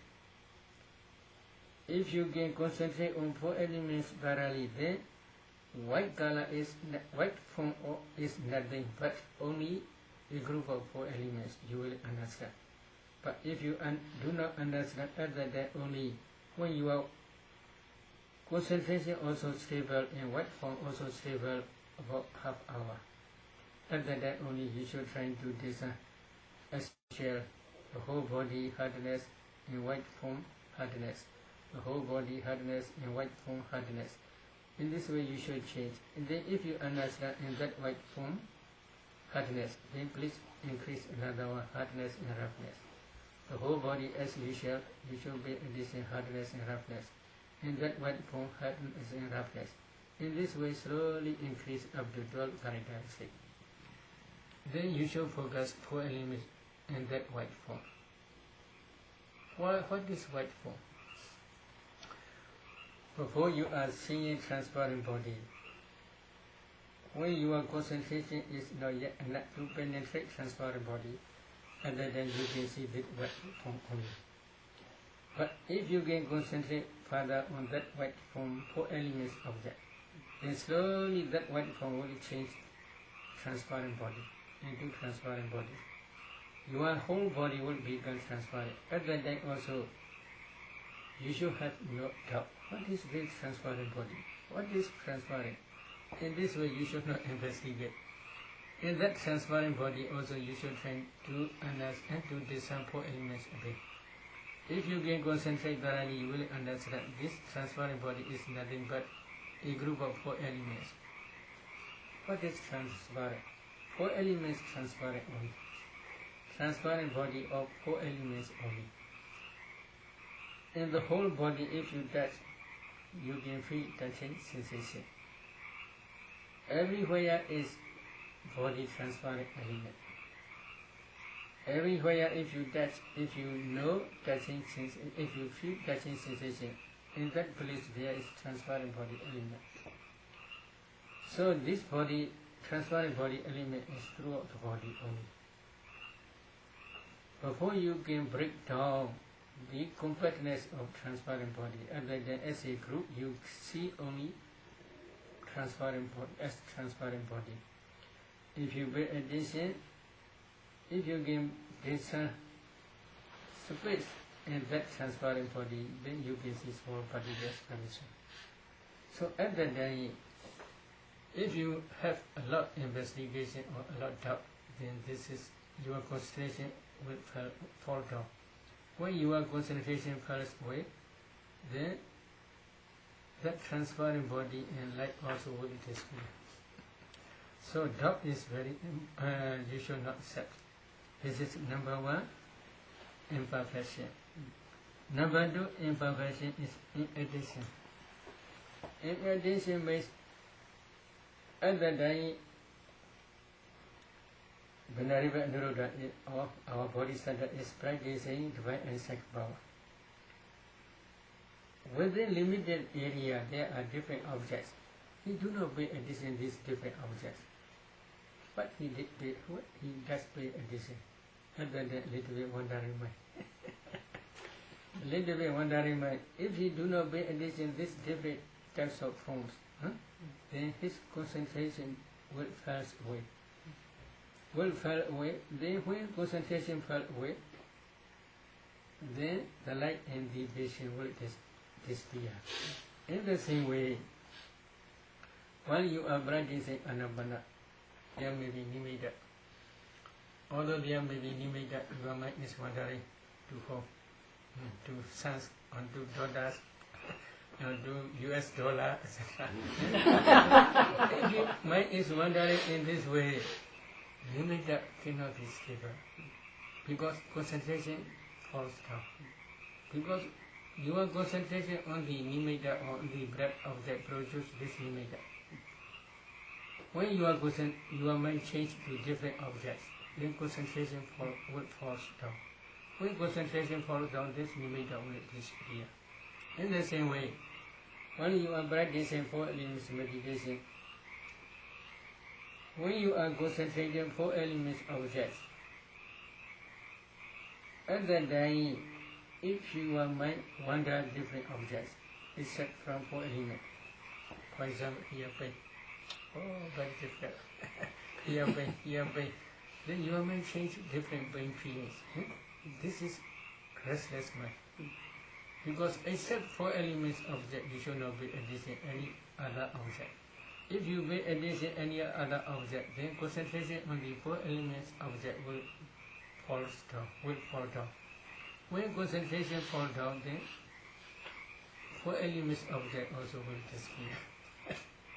In the same way, while you are paying attention 4 elements on that 4 elements meditation, while you are practicing 4 elements meditation, if you see white form or if transparent body, you should concentrate 4 elements of that transparent body. But at that time also, when your mind is wandering, then concentration will fall down. Because concentration on the 4 element object produce higher concentration, can see, perceive this transparent body. You can perceive this transparent body because of the concentration on the 4 elements object only. When your object changes, then concentration will fall down. When concentration falls away, then you cannot see this transparent body or white form. So, at that time, attention is also second imperfection. Except your meditation object, you should not pay attention any other object. And number 3 is sloth and torpor. Sloth and torpor is when he is practicing within limited area. While he was practicing divine and sacred power. Within limited area, when he is focusing the light and the vision of different forms. At the time, sloth and dopa appear, dullness of mind in middle of feathers, no eagerness at the time. So, because of this sloth and dopa, then his concentration falls away. When his concentration falls away, then the light and the vision of different forms will disappear. In the same way, when you are practicing Anapana or 4 elements meditation, if sloth and dopa appears, then your nimitta will disappear, because concentration is very weak, or concentration may fall down. So, sloth dopa is also number 3 imperfection. Number 4 is fear. What is fear? When he is practicing divine and sex power, he tries to see different objects. Other than very fearful demons he sees, other than fear appear. Fear appear rose in him. Because he had never seen before such fearful demons. In the same way, when you are practicing Anapana, some meditators fear arose. Why? They never experienced such nimitta or such light. So when light is suddenly appear, they afraid. They shake their body, their mind is shaking. So then suddenly this light will disappear. So at that time you should not pay attention any light. In the same way, when you are practicing 4 elements meditation, also light may appear. When light appears, at that time you should not pay attention light. You should focus only on 4 elements meditation object. 4 elements object. Because concentration on the 4 elements object produce this light.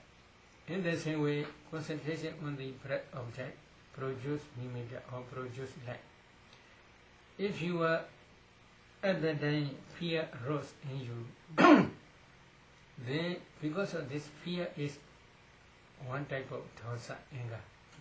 Maybe this is we call reduced anger, or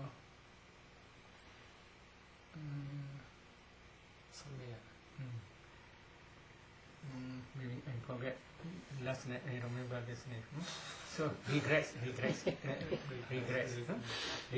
This type of fear is called regrets.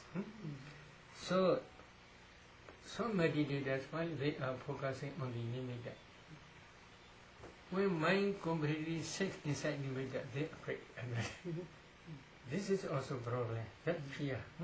So because of this fear, their concentration falls away. When their concentration falls away, this nimitta will disappear. In the same way, when they are practicing 4 elements meditation, also say, sometimes in this case, when you are practicing Anapana or 4 elements meditation, especially excess concentration states, frequently you may fall into bhanga.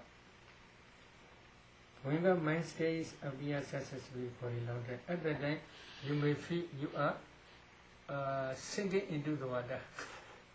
At that time fear appear. So because of this reason, you don't want to concentrate more on the nimitta because you are afraid of this.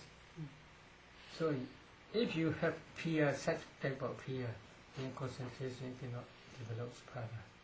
So fear is number 4, imperfection.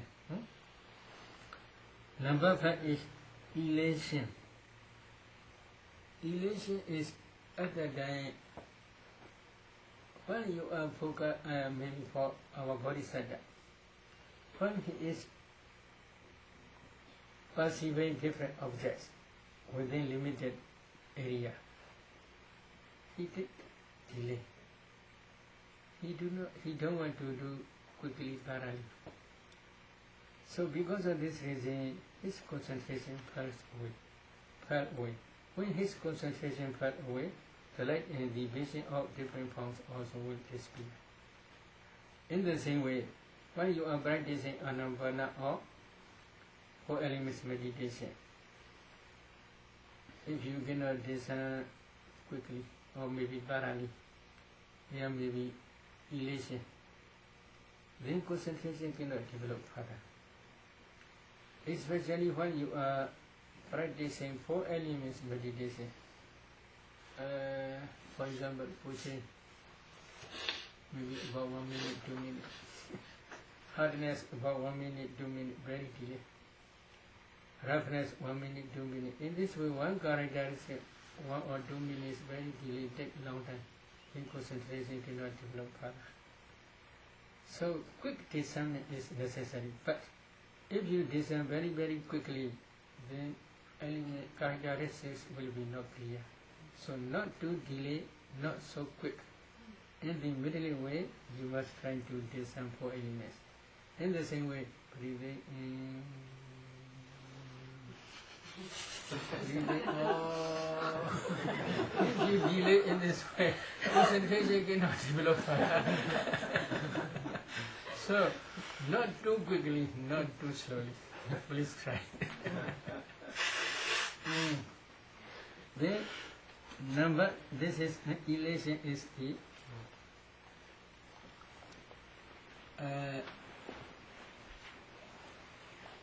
fifth imperfection.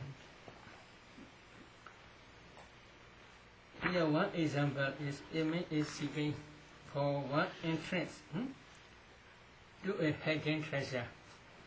Suddenly when he sees suddenly 5 entrance, then what to do? He had nothing to do, elation only, suddenly he had a lot of elation. In the same way only. When you see nimitta, then what to do? You have nothing to do. You have elation. But you must focus only on the next breath only. This is your duty. Other than you forget to pay attention to the breath, elation that arises. So such type of elation is imperfection. Then another 6 is inertia. Inertia is laziness. Is it true? Laziness, when you are practicing, sometimes laziness comes. You don't want to meditate. You don't want to concentrate on the 4 elements object. You don't want to pay attention Anapana thoroughly because laziness overwhelms your mind. In the same way, our bodhisattva is practicing the right way. At that time also, inertia appears occasionally because he is practicing successfully for 6 years, not 2 months. 6 years he is practicing successfully. Sometimes because of bodily tiredness, inertia appears. So when this inertia arose in him, then concentration fell away. When concentration fell away, the light and the vision of forms disappear. In the same way also, if you have laziness, then concentration cannot develop further when you are practicing Anapana or 4 elements meditation. This is 6th imperfection. Now another is 7th imperfection is excess of energy. If you concentrate too hard, then because of this excess energy, excess effort, then restless mind will appear. When restless mind appears, then concentration slowly will fall down. When concentration falls down, then nimitta will disappear. You cannot concentrate on the breath object thoroughly.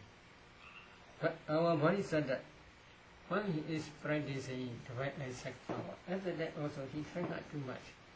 Because of this excessive energy or excessive effort, restless might appear in him. For example, if someone grabs a quail tightly, quail is very small one. If he grasps tightly, quail will die. In the same way, because of excessive energy, effort. Restless mind usually appear. Because of restless mind, concentration falls down, fell away. When concentration falls away, then the light ambition will disappear. In the same way, when you are practicing anabana or four elements meditation, four elements meditation, if you practice hardly, the restless mind will appear. So, when restless mind appear, concentration also will fall down. So this is also important. This is seventh excess of energy is seventh imperfection. Then number 8 is deficiency of energy. If your energy is very loose, then your concentration also cannot improve. Because less energy produces laziness. So, too strong energy also not good. Too less energy also not good. The middle way is better. If you catch quail, if you grip quail loosely, it will fly. You cannot catch. In the same way, when you are paying attention on the breath object or four elements meditation, if you pay attention loosely, then you cannot concentrate on that object. You cannot catch that object thoroughly. So because of this reason, deficiency of energy also one type of imperfection. While our body started practicing divine and second power, after that also sometimes he feel deficiency of energy. Because of this deficiency of energy, his concentration fell away. When his concentration fell away, the light and the pressure of the palms disappear. This is number 8 imperfection. Number 9 is longing. Expected. No, more than 2 weeks. No, more than 1 week. Maybe that is not yet coming. Maybe that is not yet coming. Or maybe that today come. In this way, if you expect too much, this is also not good. This expectation is called nikanti. Nikanti is very subtle attachment. Very subtle attachment is a wholesome mind. A wholesome mind in wholesome mind cannot rise simultaneously within one mind moment. Because of this wholesome mind, your wholesome mind will decrease. Because two different types of mind moment cannot rise within one mind moment. Two different types of mind cannot rise within one mind moment together. So if wholesome mind moment is rising, then a wholesome mind moment cannot rise. When a wholesome mind moment rises, at that time wholesome mind moment disappears. So because of this reason, this longing is very subtle nikanti attachment. A wholesome mind. Because of this wholesome mind, your wholesome concentration falls down. When your concentration falls down, then you cannot see your nimitta or your object thoroughly. In the same way, you cannot see your four elements object thoroughly. In this case, for our bodhisattva, while he is practicing divine and sacred power, at that time, he expects different objects. Except within limited area. Outside limited area, he pay attention. What I will see, in this way he pay attention. This is problem. Because of this expectation, longing, then his concentration falls away. When they are practicing divine and sacred power, they should try to see the object within limited area only. Outside limited area, if they pay attention, this is called longing. This longing is not good. This is one type of imperfection, ninth imperfection. Another is perception of diversity. Perception of diversity. While they are practicing divine and such power within limited area, they will see different objects. Other than they should not investigate too much. What is his color? What is his eye color? What is head hair color? What is his body hair color? Etc. In this way, they should not pay attention. Perception of diversity. What is his name? What is her father? What is her mother? What is his parent? How they related to each other, etc. In this way, if they pay attention different perceptions, then concentration will fall away. When concentration fell away, the light in the vision will disappear. In the same way, when you are practicing anabana, oh, nimitta is abhyaya. Oh, this is yellow. This is golden color. Oh, this is very good. Oh, this form is white, wrong. Oh, this form is love. In this way, you should not be attention color in the different forms. If you pay attention color in different forms, when your perception change, they will change always. So there's some meditators in Burma. They additionally try to make love the nimitta. If they are doing in this way, mind is going along the nimitta, and then coming back, then going back. In this way, the mind is changing always. Because of this reason, they cannot enter each other. Nimitta may be there. Although nimitta may be there, they do not concentrate on one point, especially touching point. If they do not concentrate on the nimitta, on the touching point, then slowly their concentration will become weaker and weaker. When concentration is very weak, they cannot maintain their nimitta for a long time. Then they cannot enter jhana. Full absorption cannot appear, because they are changing different places. So that they pay attention different color. They want to see golden color. They try to see golden color. This is one type of perception. They try to see ruby color. This is another perception. So if their perceptions are changing, nimitta will be always changing.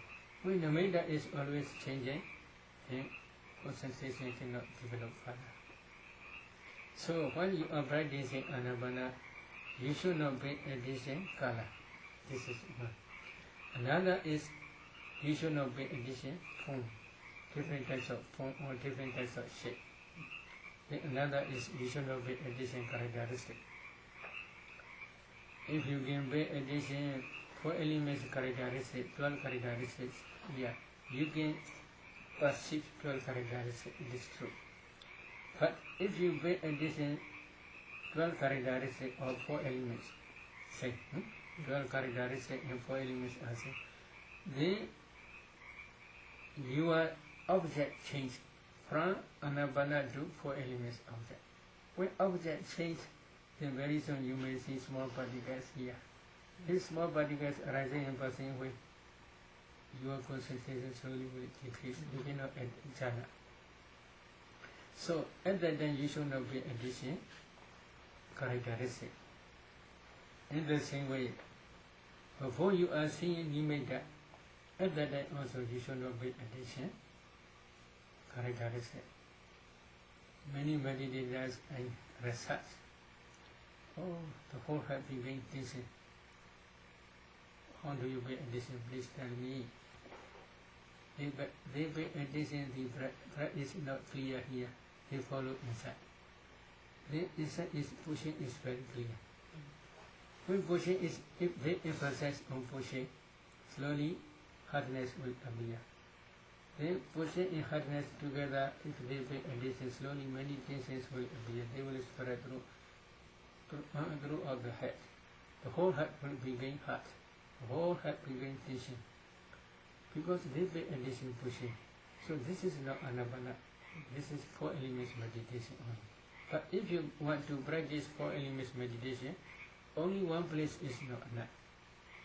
You must try to discern 4 elements throughout the body.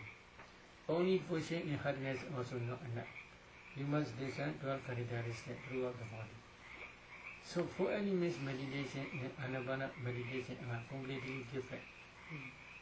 When you are practicing Anapana, you should focus on breath only. But many meditators ask me, the concept, what is concept? So this is, many meditators do not understand. Concept means if you pay attention as a breath, we call this is concept. Why? This is, you cannot break down the compactness and you cannot see ultimate materiality at the time. If you pay 4 elements meditation systematically, one day you may see clubs, small particles.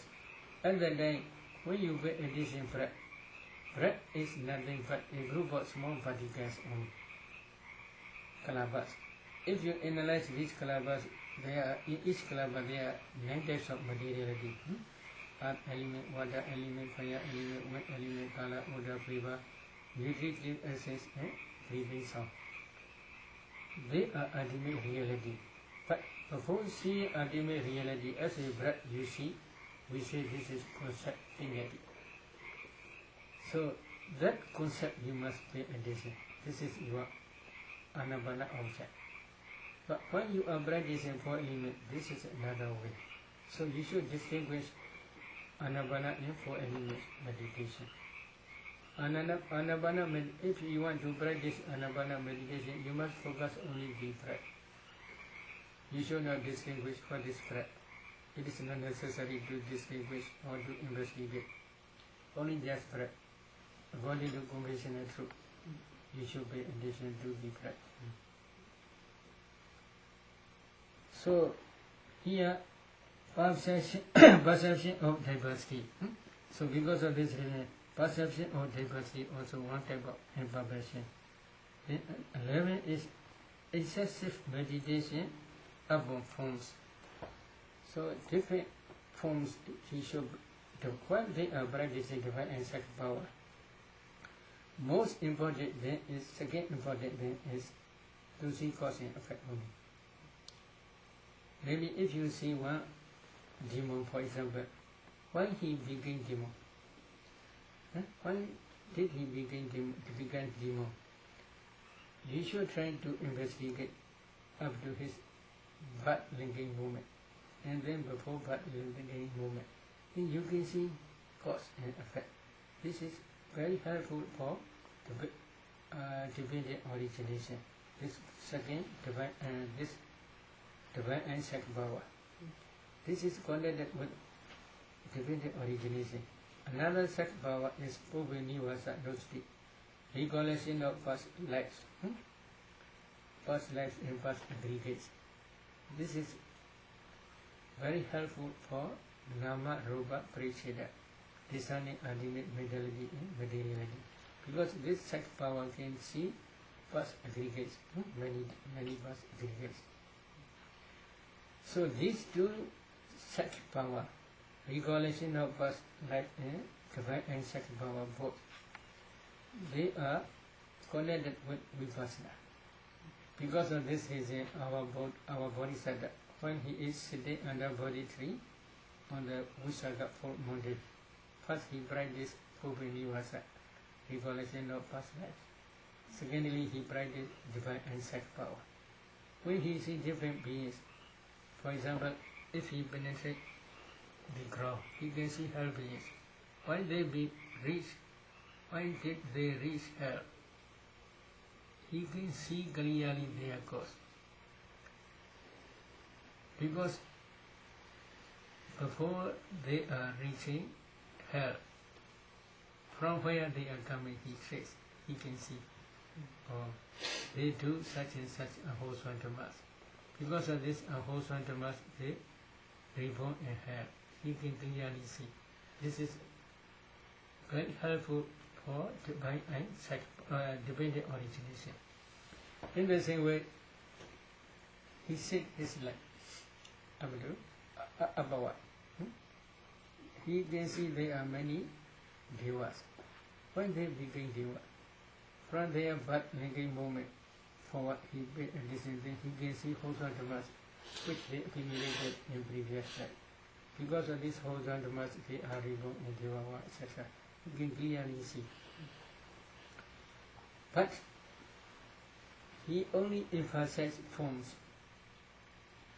Then his concentration may fall. He cannot improve. So forms may be here. Excessive meditation upon forms. Only just he's trying to see only forms. He do not investigate cause and effect. So if he does in this way also, then his concentration slowly fell away. When his concentration fell away, then the light and the vision of forms will disappear. In the same way, when you are practicing anapana, especially when nimitta appear, you should not be a distinct form. If you emphasize only form, this is also when your perception change, form will be changing. Because of this reason, if you pay attention only just form, it is not good. How you should be? Many meditators ask me many questions about this. But if there is, we see how we should not be attention form, or just breath, or just limit that you should be attention only.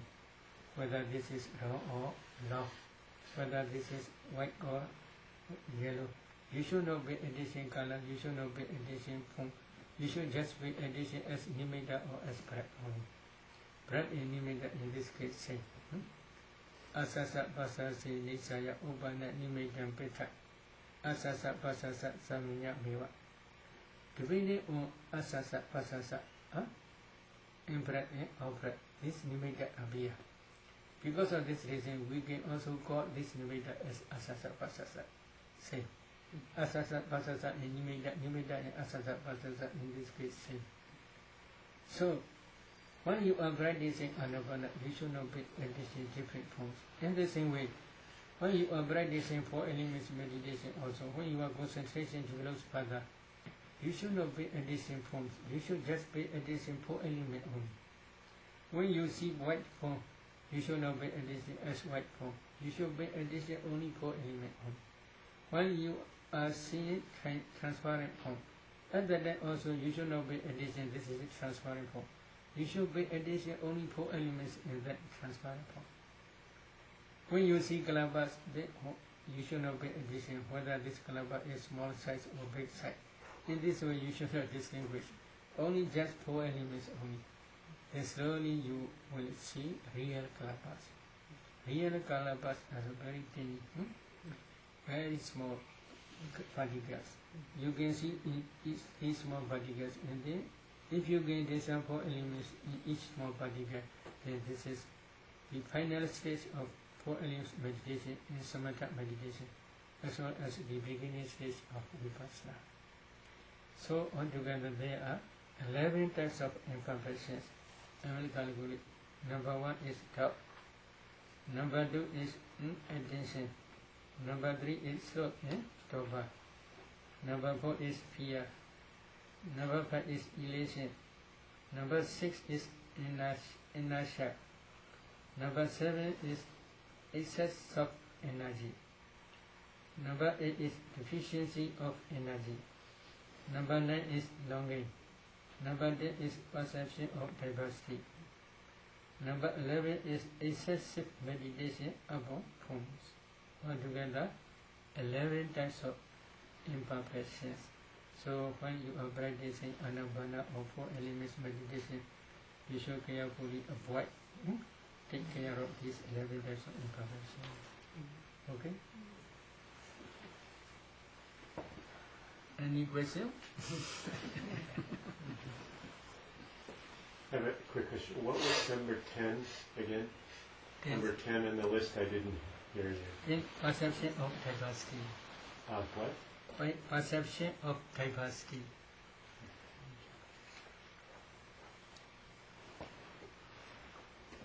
So it seems that these imperfections are based on, can be kind of reduced to the 3, which is the mind either moves toward an object, or it moves away from an object, or it's in delusion about the object. Yes. That's what it,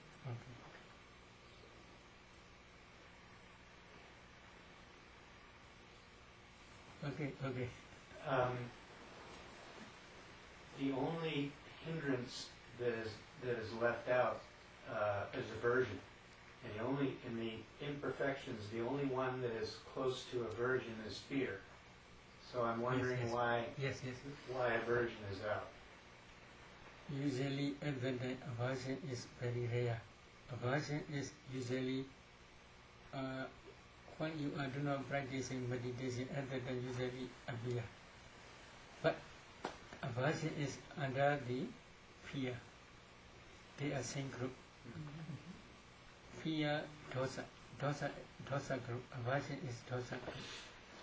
But when you are focusing on the breath object, aversion may appear occasionally. Occasionally means without paying attention any meditation object. Within interval time, aversion usually appear. When focusing on the nimitta or breath object, at the time aversion may be very rare. Because of this reason, they do not especially mention here.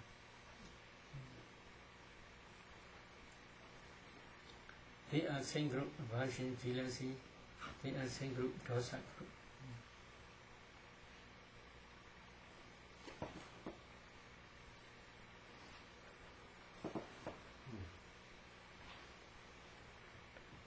I think one of the imperfections, I think you said was dizziness.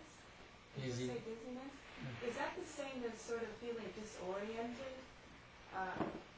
Where there's a sense of disorientation? What is this orientation?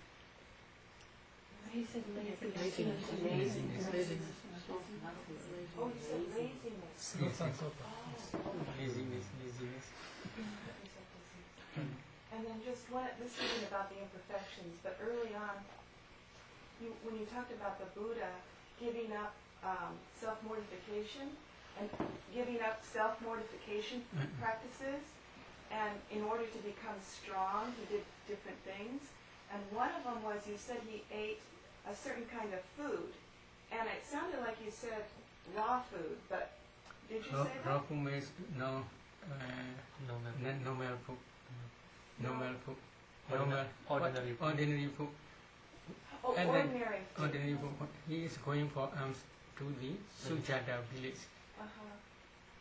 They offer different types of food. This food is ordinary food. Ordinary. But at the time, devas also offer different types of devas food. Mixed together, he take his food. Because of this reason, his body became strong slowly. At that time also he practiced meditation. Without practicing meditation, he did not stay in Uruvela. But especially this 8 attainments, 8 attainments, 10 kasinas and 8 attainments, Anapana jhanas, as well as Metta, Karuna, Mudita, etc. Samatha meditation objects. At that time also he began expert. The 5 mundane side power also began expert at that time. But especially when he is sitting under the body tree on the full Monday of Visakha, he emphasized on at that time. But before going to that, before that full Monday, when he is staying in Sala forest, at that time also he practiced this meditation. This meditation practice is especially referring when he is practicing in Sala forest. Sala is one type of tree, very hard. Flower is very sweet smell. When they die, the trees die, automatically they become rock. Such type of tree.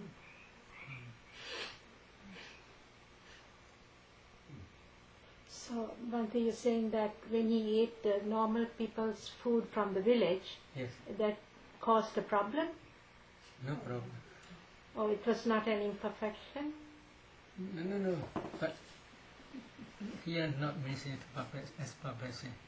But begins this At that time, when his body becomes strong, Yeah. he practices meditation. My meaning is like that.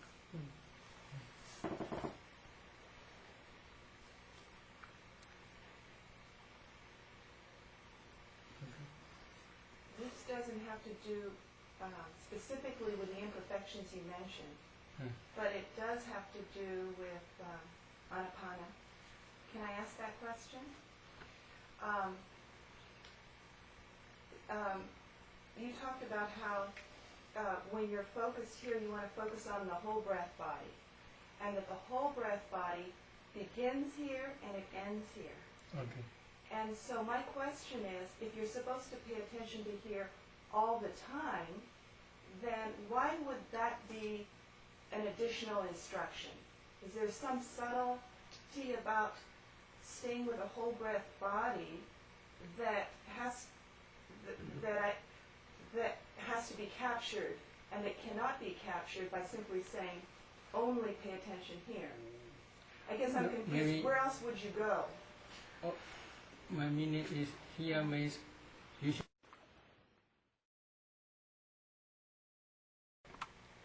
You may feel only breath.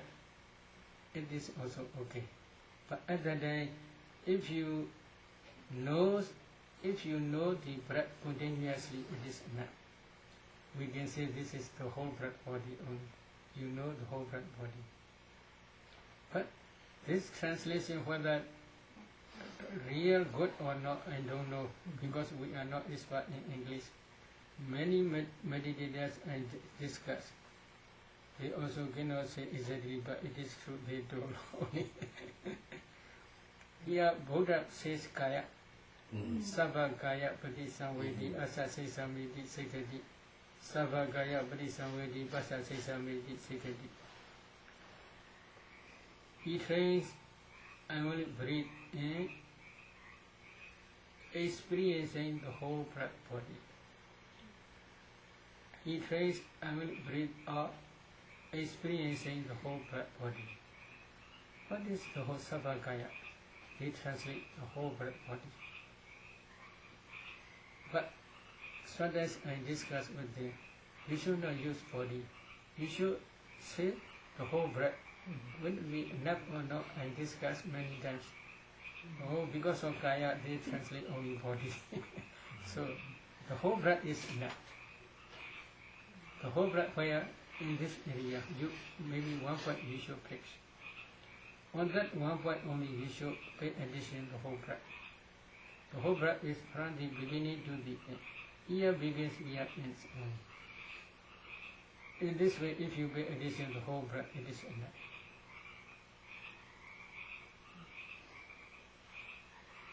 Auntie, could you explain the last one again? Meditation on excessive forms. Excess? The last, number 11? Or maybe forms means when you are paying attention to Anapana, you may get the idea. For example, you should not pay attention form. If you pay attention form, this is long, or this is round, or this is white, this is yellow, this is red, this is ruby color, etc. In this way, if you pay attention color in form, then when your perception changes, color in form will be always changing. Because of this reason, if you pay attention form, then concentration will slowly decrease. How would that apply to the 4 elements? In the same way, 4 elements, when you are practicing 4 elements, color may rise. Oh, which form? White color may rise. Here rise, here rise, here rise. In this way, if you do not pay, you should not pay attention form. Whether this is, maybe our body is not like that. Our body is here head, here legs, here hands, here legs, here body. Not saying like that. In this way, if you pay attention form, then your concentration will decrease. How you should pay? You should pay attention 4 elements only. Regarding that, about color, not to pay attention to color, does that mean then that you would not even know what color it was? No, maybe no color, but you should know this is white color, this is yellow color, this is ruby color. In this, etc., in this way you should not be addition color. You should be addition as nimitta only, or as breath only.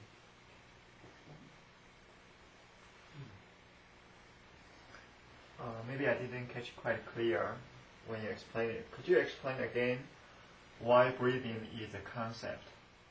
Maybe breathe is, I had to explain, if you get addition, if you get addition 4 elements in breath, breath is nothing but a group of small particles, kalabas. If you analyze these kalabas, in each kalabas there are 9 types of materiality, including breathing sound. These are ultimate materiality. While you are practicing Anapana, it is not necessary to pay attention to this ultimate materiality. You should pay attention according to conventional truth, breath as breath only. So that breath is, in Pali, it is called Pinyati. Pinyati, they translate concept. So whether it is true or not, I don't know, but Pali name is Pinyati only. No pramata, no ultimate materiality. So meaning that you just know roughly this is the breath. You do not know the detail, this is the ultimate materiality. Yes, yes.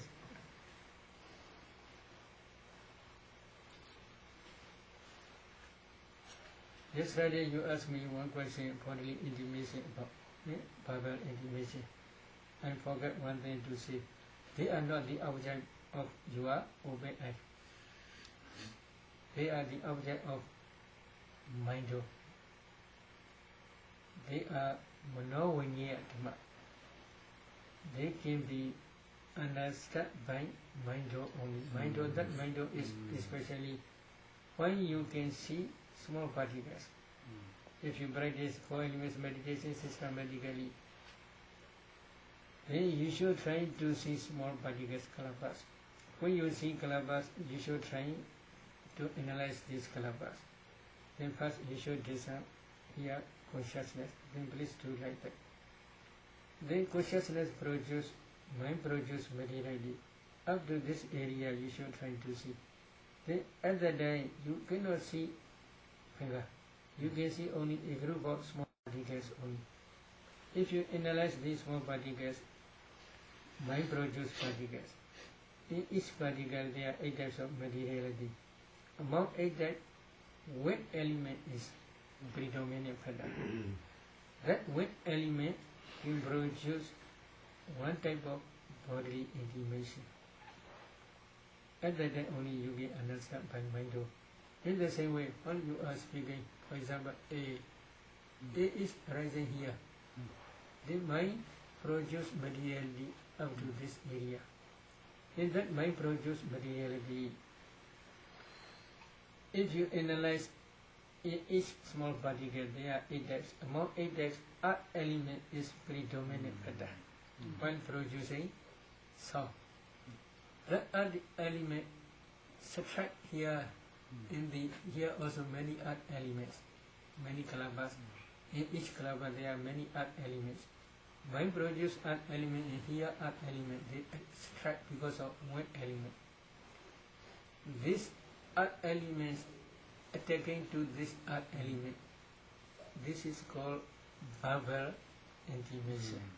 This is also my object, not obey I object.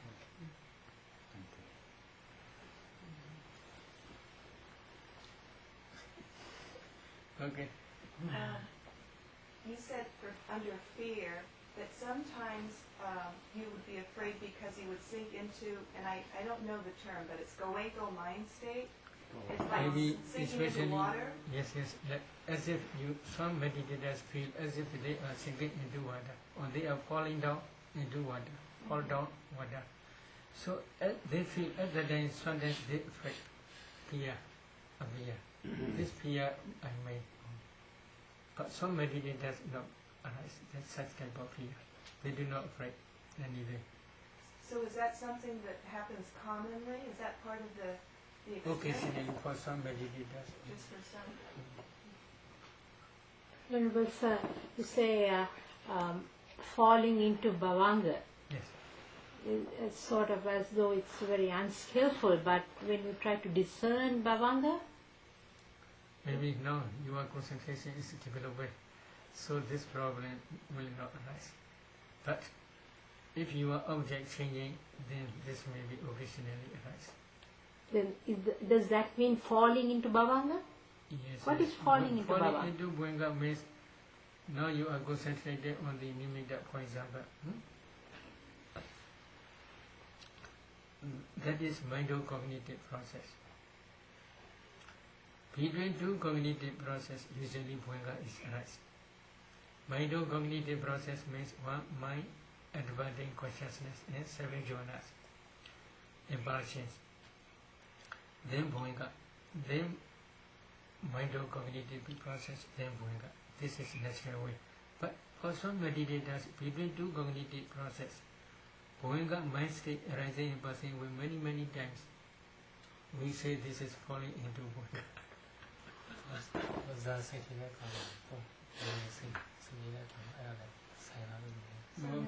No.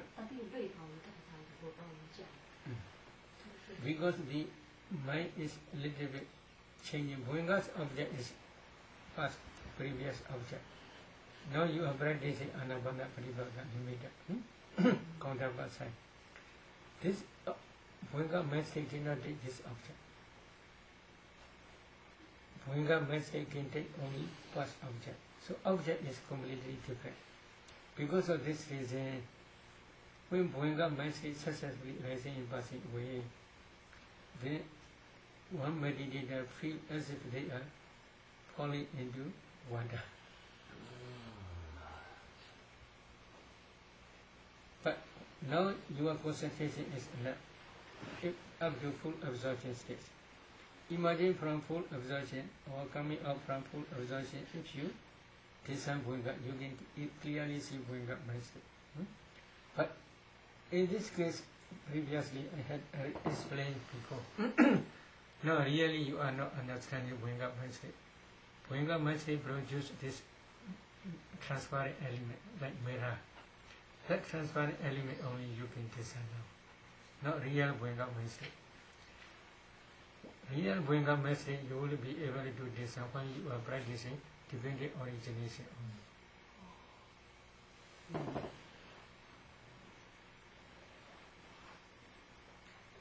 And Bante, just if you do experience that sort of fear or anxiety about sinking into the object, what should you do? Maybe for some meditators, what called lamp, right? Shock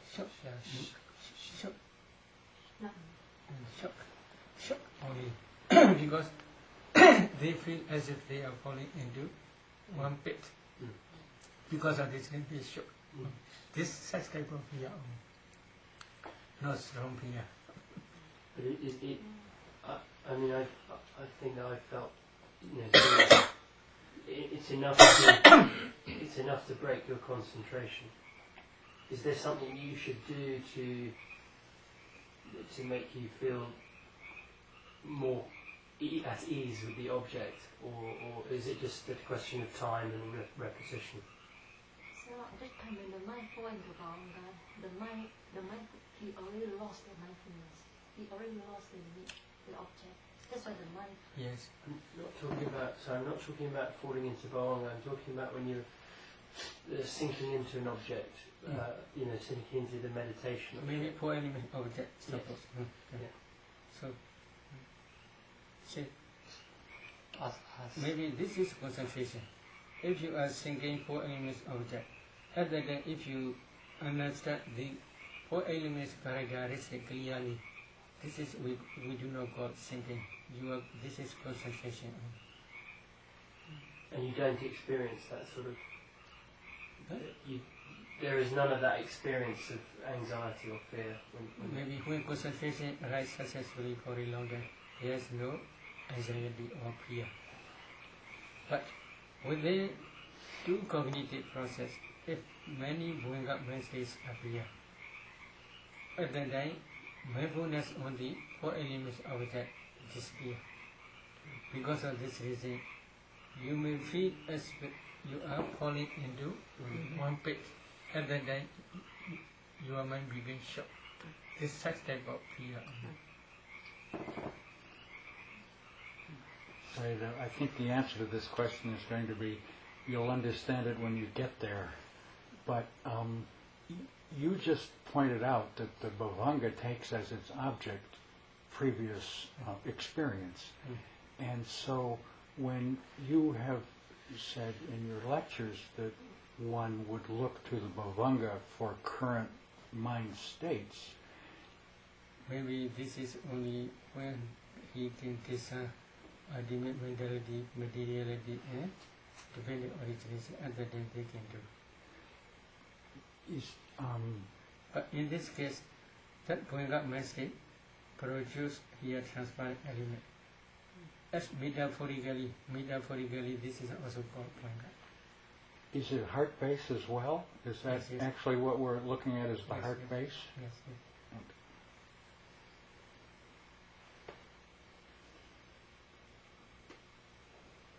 Any question? When the meditator falls into Bhavanga, did you say that it feels like they're sinking in water? Yes. And No, what called? You didn't hit what called? Sinking. and that's what causes the anxiety for some people. This Not sense of anxiety, but then shook. Such type of fear. So, if the meditator experiences this very calm, almost like floating Yes. in water, it just goes on and on. Is this like a Bhavanga mind state? What is this? Bhavanga mind state is you do not know present object. For example, when you are practicing Anapana, then concentration begins. Yes. And then you may feel floating, but other than you still know the breath, or you may still know the nimitta. Yes. Bhavanga mind state does not know the breath as well as not know nimitta. So, but my question is, maybe I'm not asking it properly. The experience that some meditators have of actually, it's almost like floating in the sea. Yes. Like they're floating just in a very peaceful sea, and it's... This is concentration state. Yeah, Maybe yes, piti rapture is associated with concentration. So because this of is not the... This is good, no problem. Other than if they do not lose the object. Do not lose the object means if they practice Anapana, they may see Anapana or Nimitta. They still see Nimitta at that time. So because of this reason, this is concentration. Especially rapture is associated with that concentration. Rapture can produce floating. And I have another question just to distinguish for myself. The difference in the imperfection of sloth and torpor and inertia, they seem so close together to me. Is there's obviously a difference because they're two different... Sloth and torpor is dullness of mind. Cannot pay attention to the object thoroughly. Inertia is my understanding is laziness, causes shrinking mind. You don't want to pay attention to this meditation object. Mind is shrinking because mind want to wander. So shrinking to pay attention meditation object. And sloth and torpor by comparison is just a sense of dullness. Of mental pattern. Not edit mind, dull mind.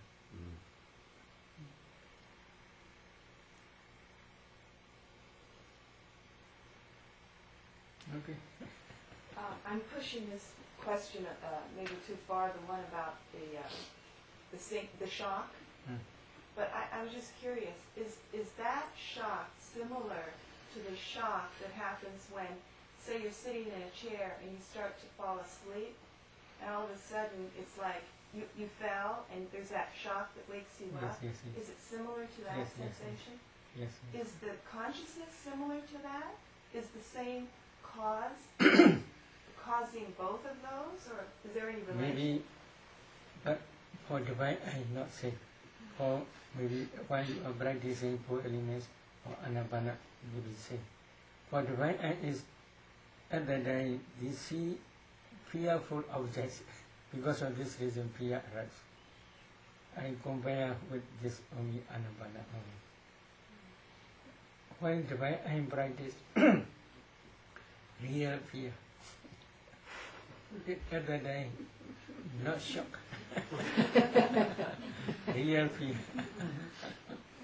Now is because of Bhuinga mind state, as if you are feel shock.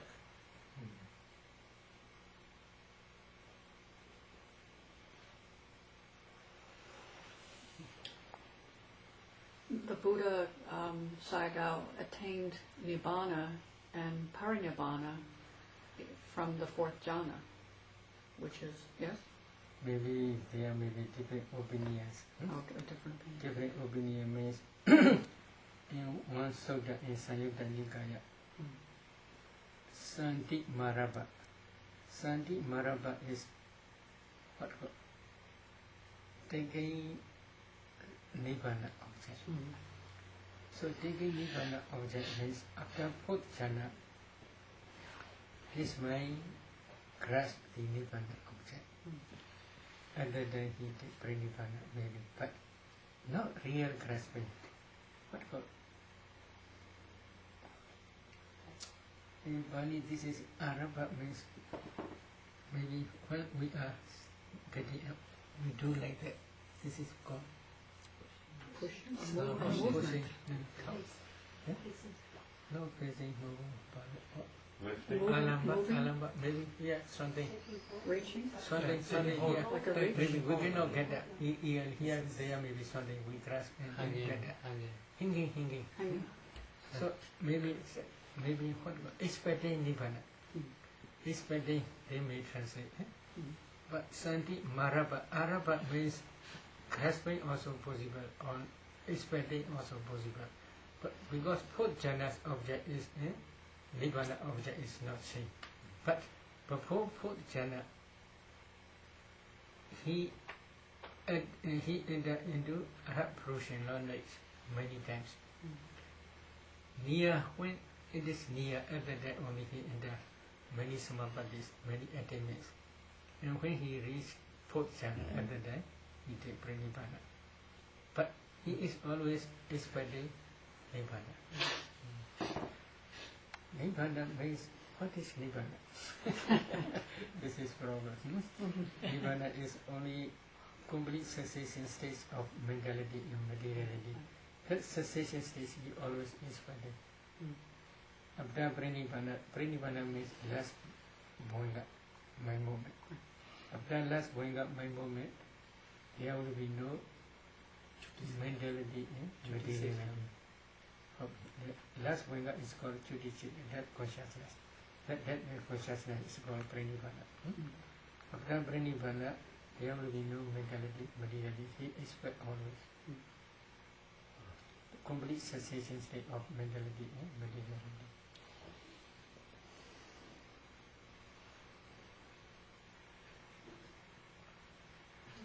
I have just a more general question about the fourth noble truth.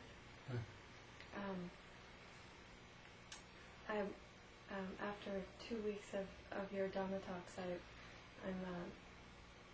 my doubt is lessening as to the fact that there is a way to the end of suffering. There's a path. But I wonder what you think, or what you think the Buddha would have thought. Is this the only way? I mean, are all the Christian mystics and the Sufis and the Jains and the Sikhs and the Hindus, and are they all just wasting their time?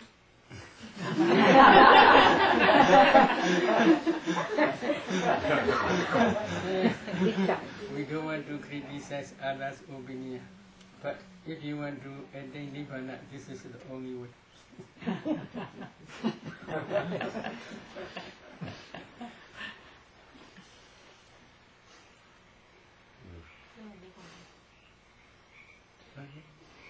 want to ask a question about a Suba practice. When desire arises, and then you take the image of that person and you rip them down part by part, 32 body parts, right? I find a lot of freedom in that when I do that. My heart gets light and happy, and knowing that at that level it's all impermanent. Where I get hooked is that what drives the desire in the first place very often is not the form, but like a person's paramis. You know, like I'm drawn into like their kindness and their lovingness and their generosity, and so ripping the body down doesn't do much to cool out that desire that's rooted in. Maybe this desire, such type of desire is called Sama Chanda, good desire. This is Hoswantama. But craving or attachment to sensual object is called Ahoswantama. This is called Loba. Loba and Chanda, desire is Chanda. Loba and Chanda, they have no same meaning. But occasionally, if Loba is very strong, craving or attachment to sensual pleasures is very strong. At that time, Loba is the leader, Chanda, desire is follower. But in Hoswantama, now you are practicing Anapana. You want to attain jhana, or you want to see to practice vipassana. So such type of desire is called Hoswantama. This is not craving. This is not attachment. This is one type of desire only. This is Kusna Dhamma, Hoswantama.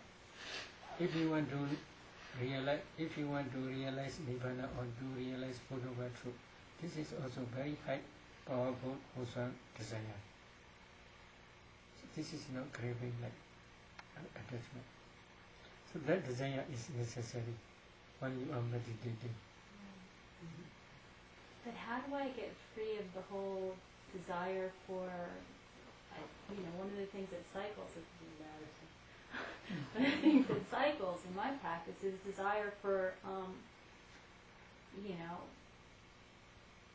male energy, but it comes up through very often an attraction to their paramis. This is also good desire. If you have affection, paramis.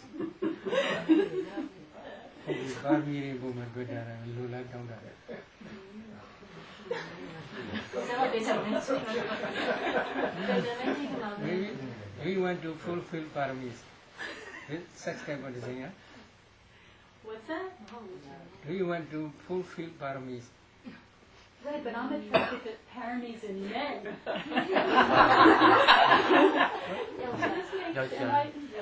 Somebody says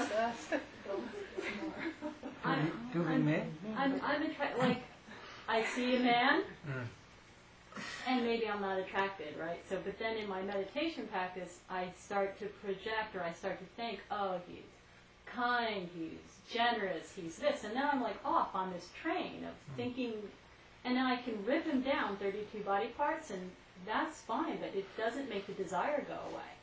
Because the desire is for the person's paramis. That's what's attractive to me.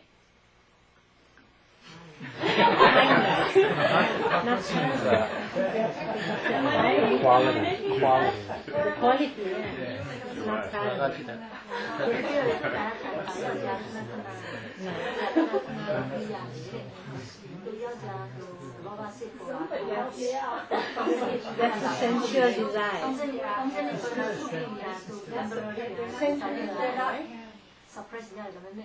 It's a sensual desire.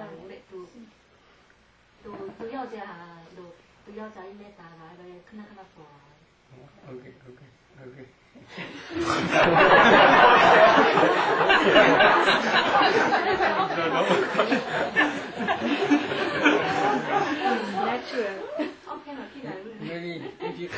maybe I understand. Maybe there are two different things. If you have attachment to that man, this is a Hosantama. If you can see 32% of that person, this is Hosantama. But this is one type of samatha meditation. That samatha meditation can suppress this attachment or craving temporarily only. If you want to remove this attachment completely, then you should try systematically vipassana. While you are practicing vipassana systematically, when you are inside, become mature, you may realize nirvana. Stage by stage, when you become arahat, this craving attachment will get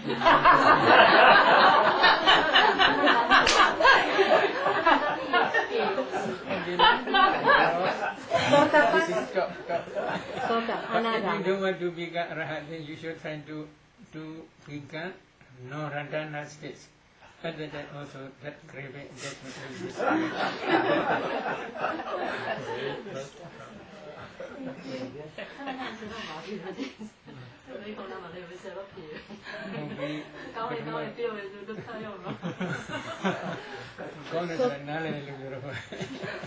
Sotapanna is not enough for this, sir?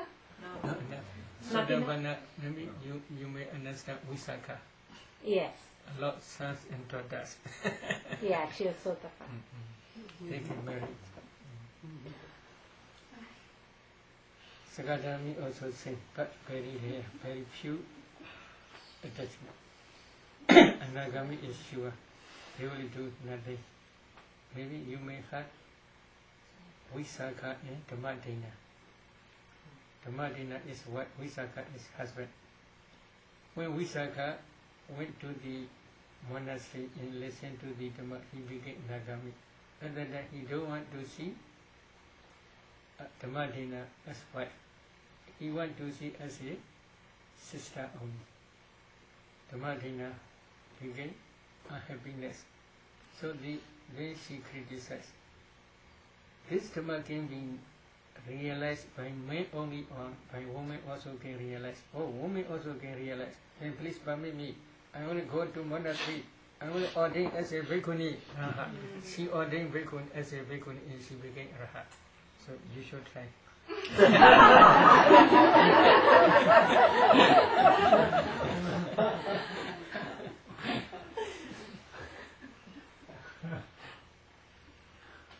Okay. Yeah, about 32 parts. When I learned it, I learned that you really should only do it to yourself. Are you saying it's okay or even recommended to do it to someone else, like an object of desire? But, He do to himself. Can you do to others when the desire? Oh, okay. Can do. It's okay. Okay, can do. Internally and externally both. Maybe when I will continue Mahasti Dhana, the coming chapter is this chapter. Idi Ijadawa Kaya Gandupasi Viharadi, Vedawa Kaya Gandupasi Viharadi, etc. In this way, Buddha taught in this 32nd chapter. Internally and externally both you can try. If you see 32 parts only, always you should ask, which part do you prefer?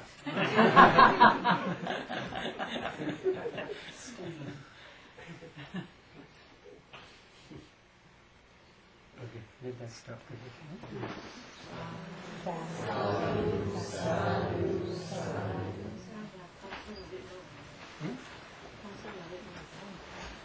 Transferring meditation.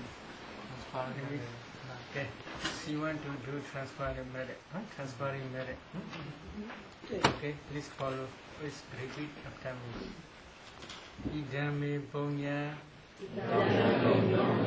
Asavakaya Wahahodu Idame Punya Nibbanasa Vichyo Hodu Idame Punya Sabba Sadhana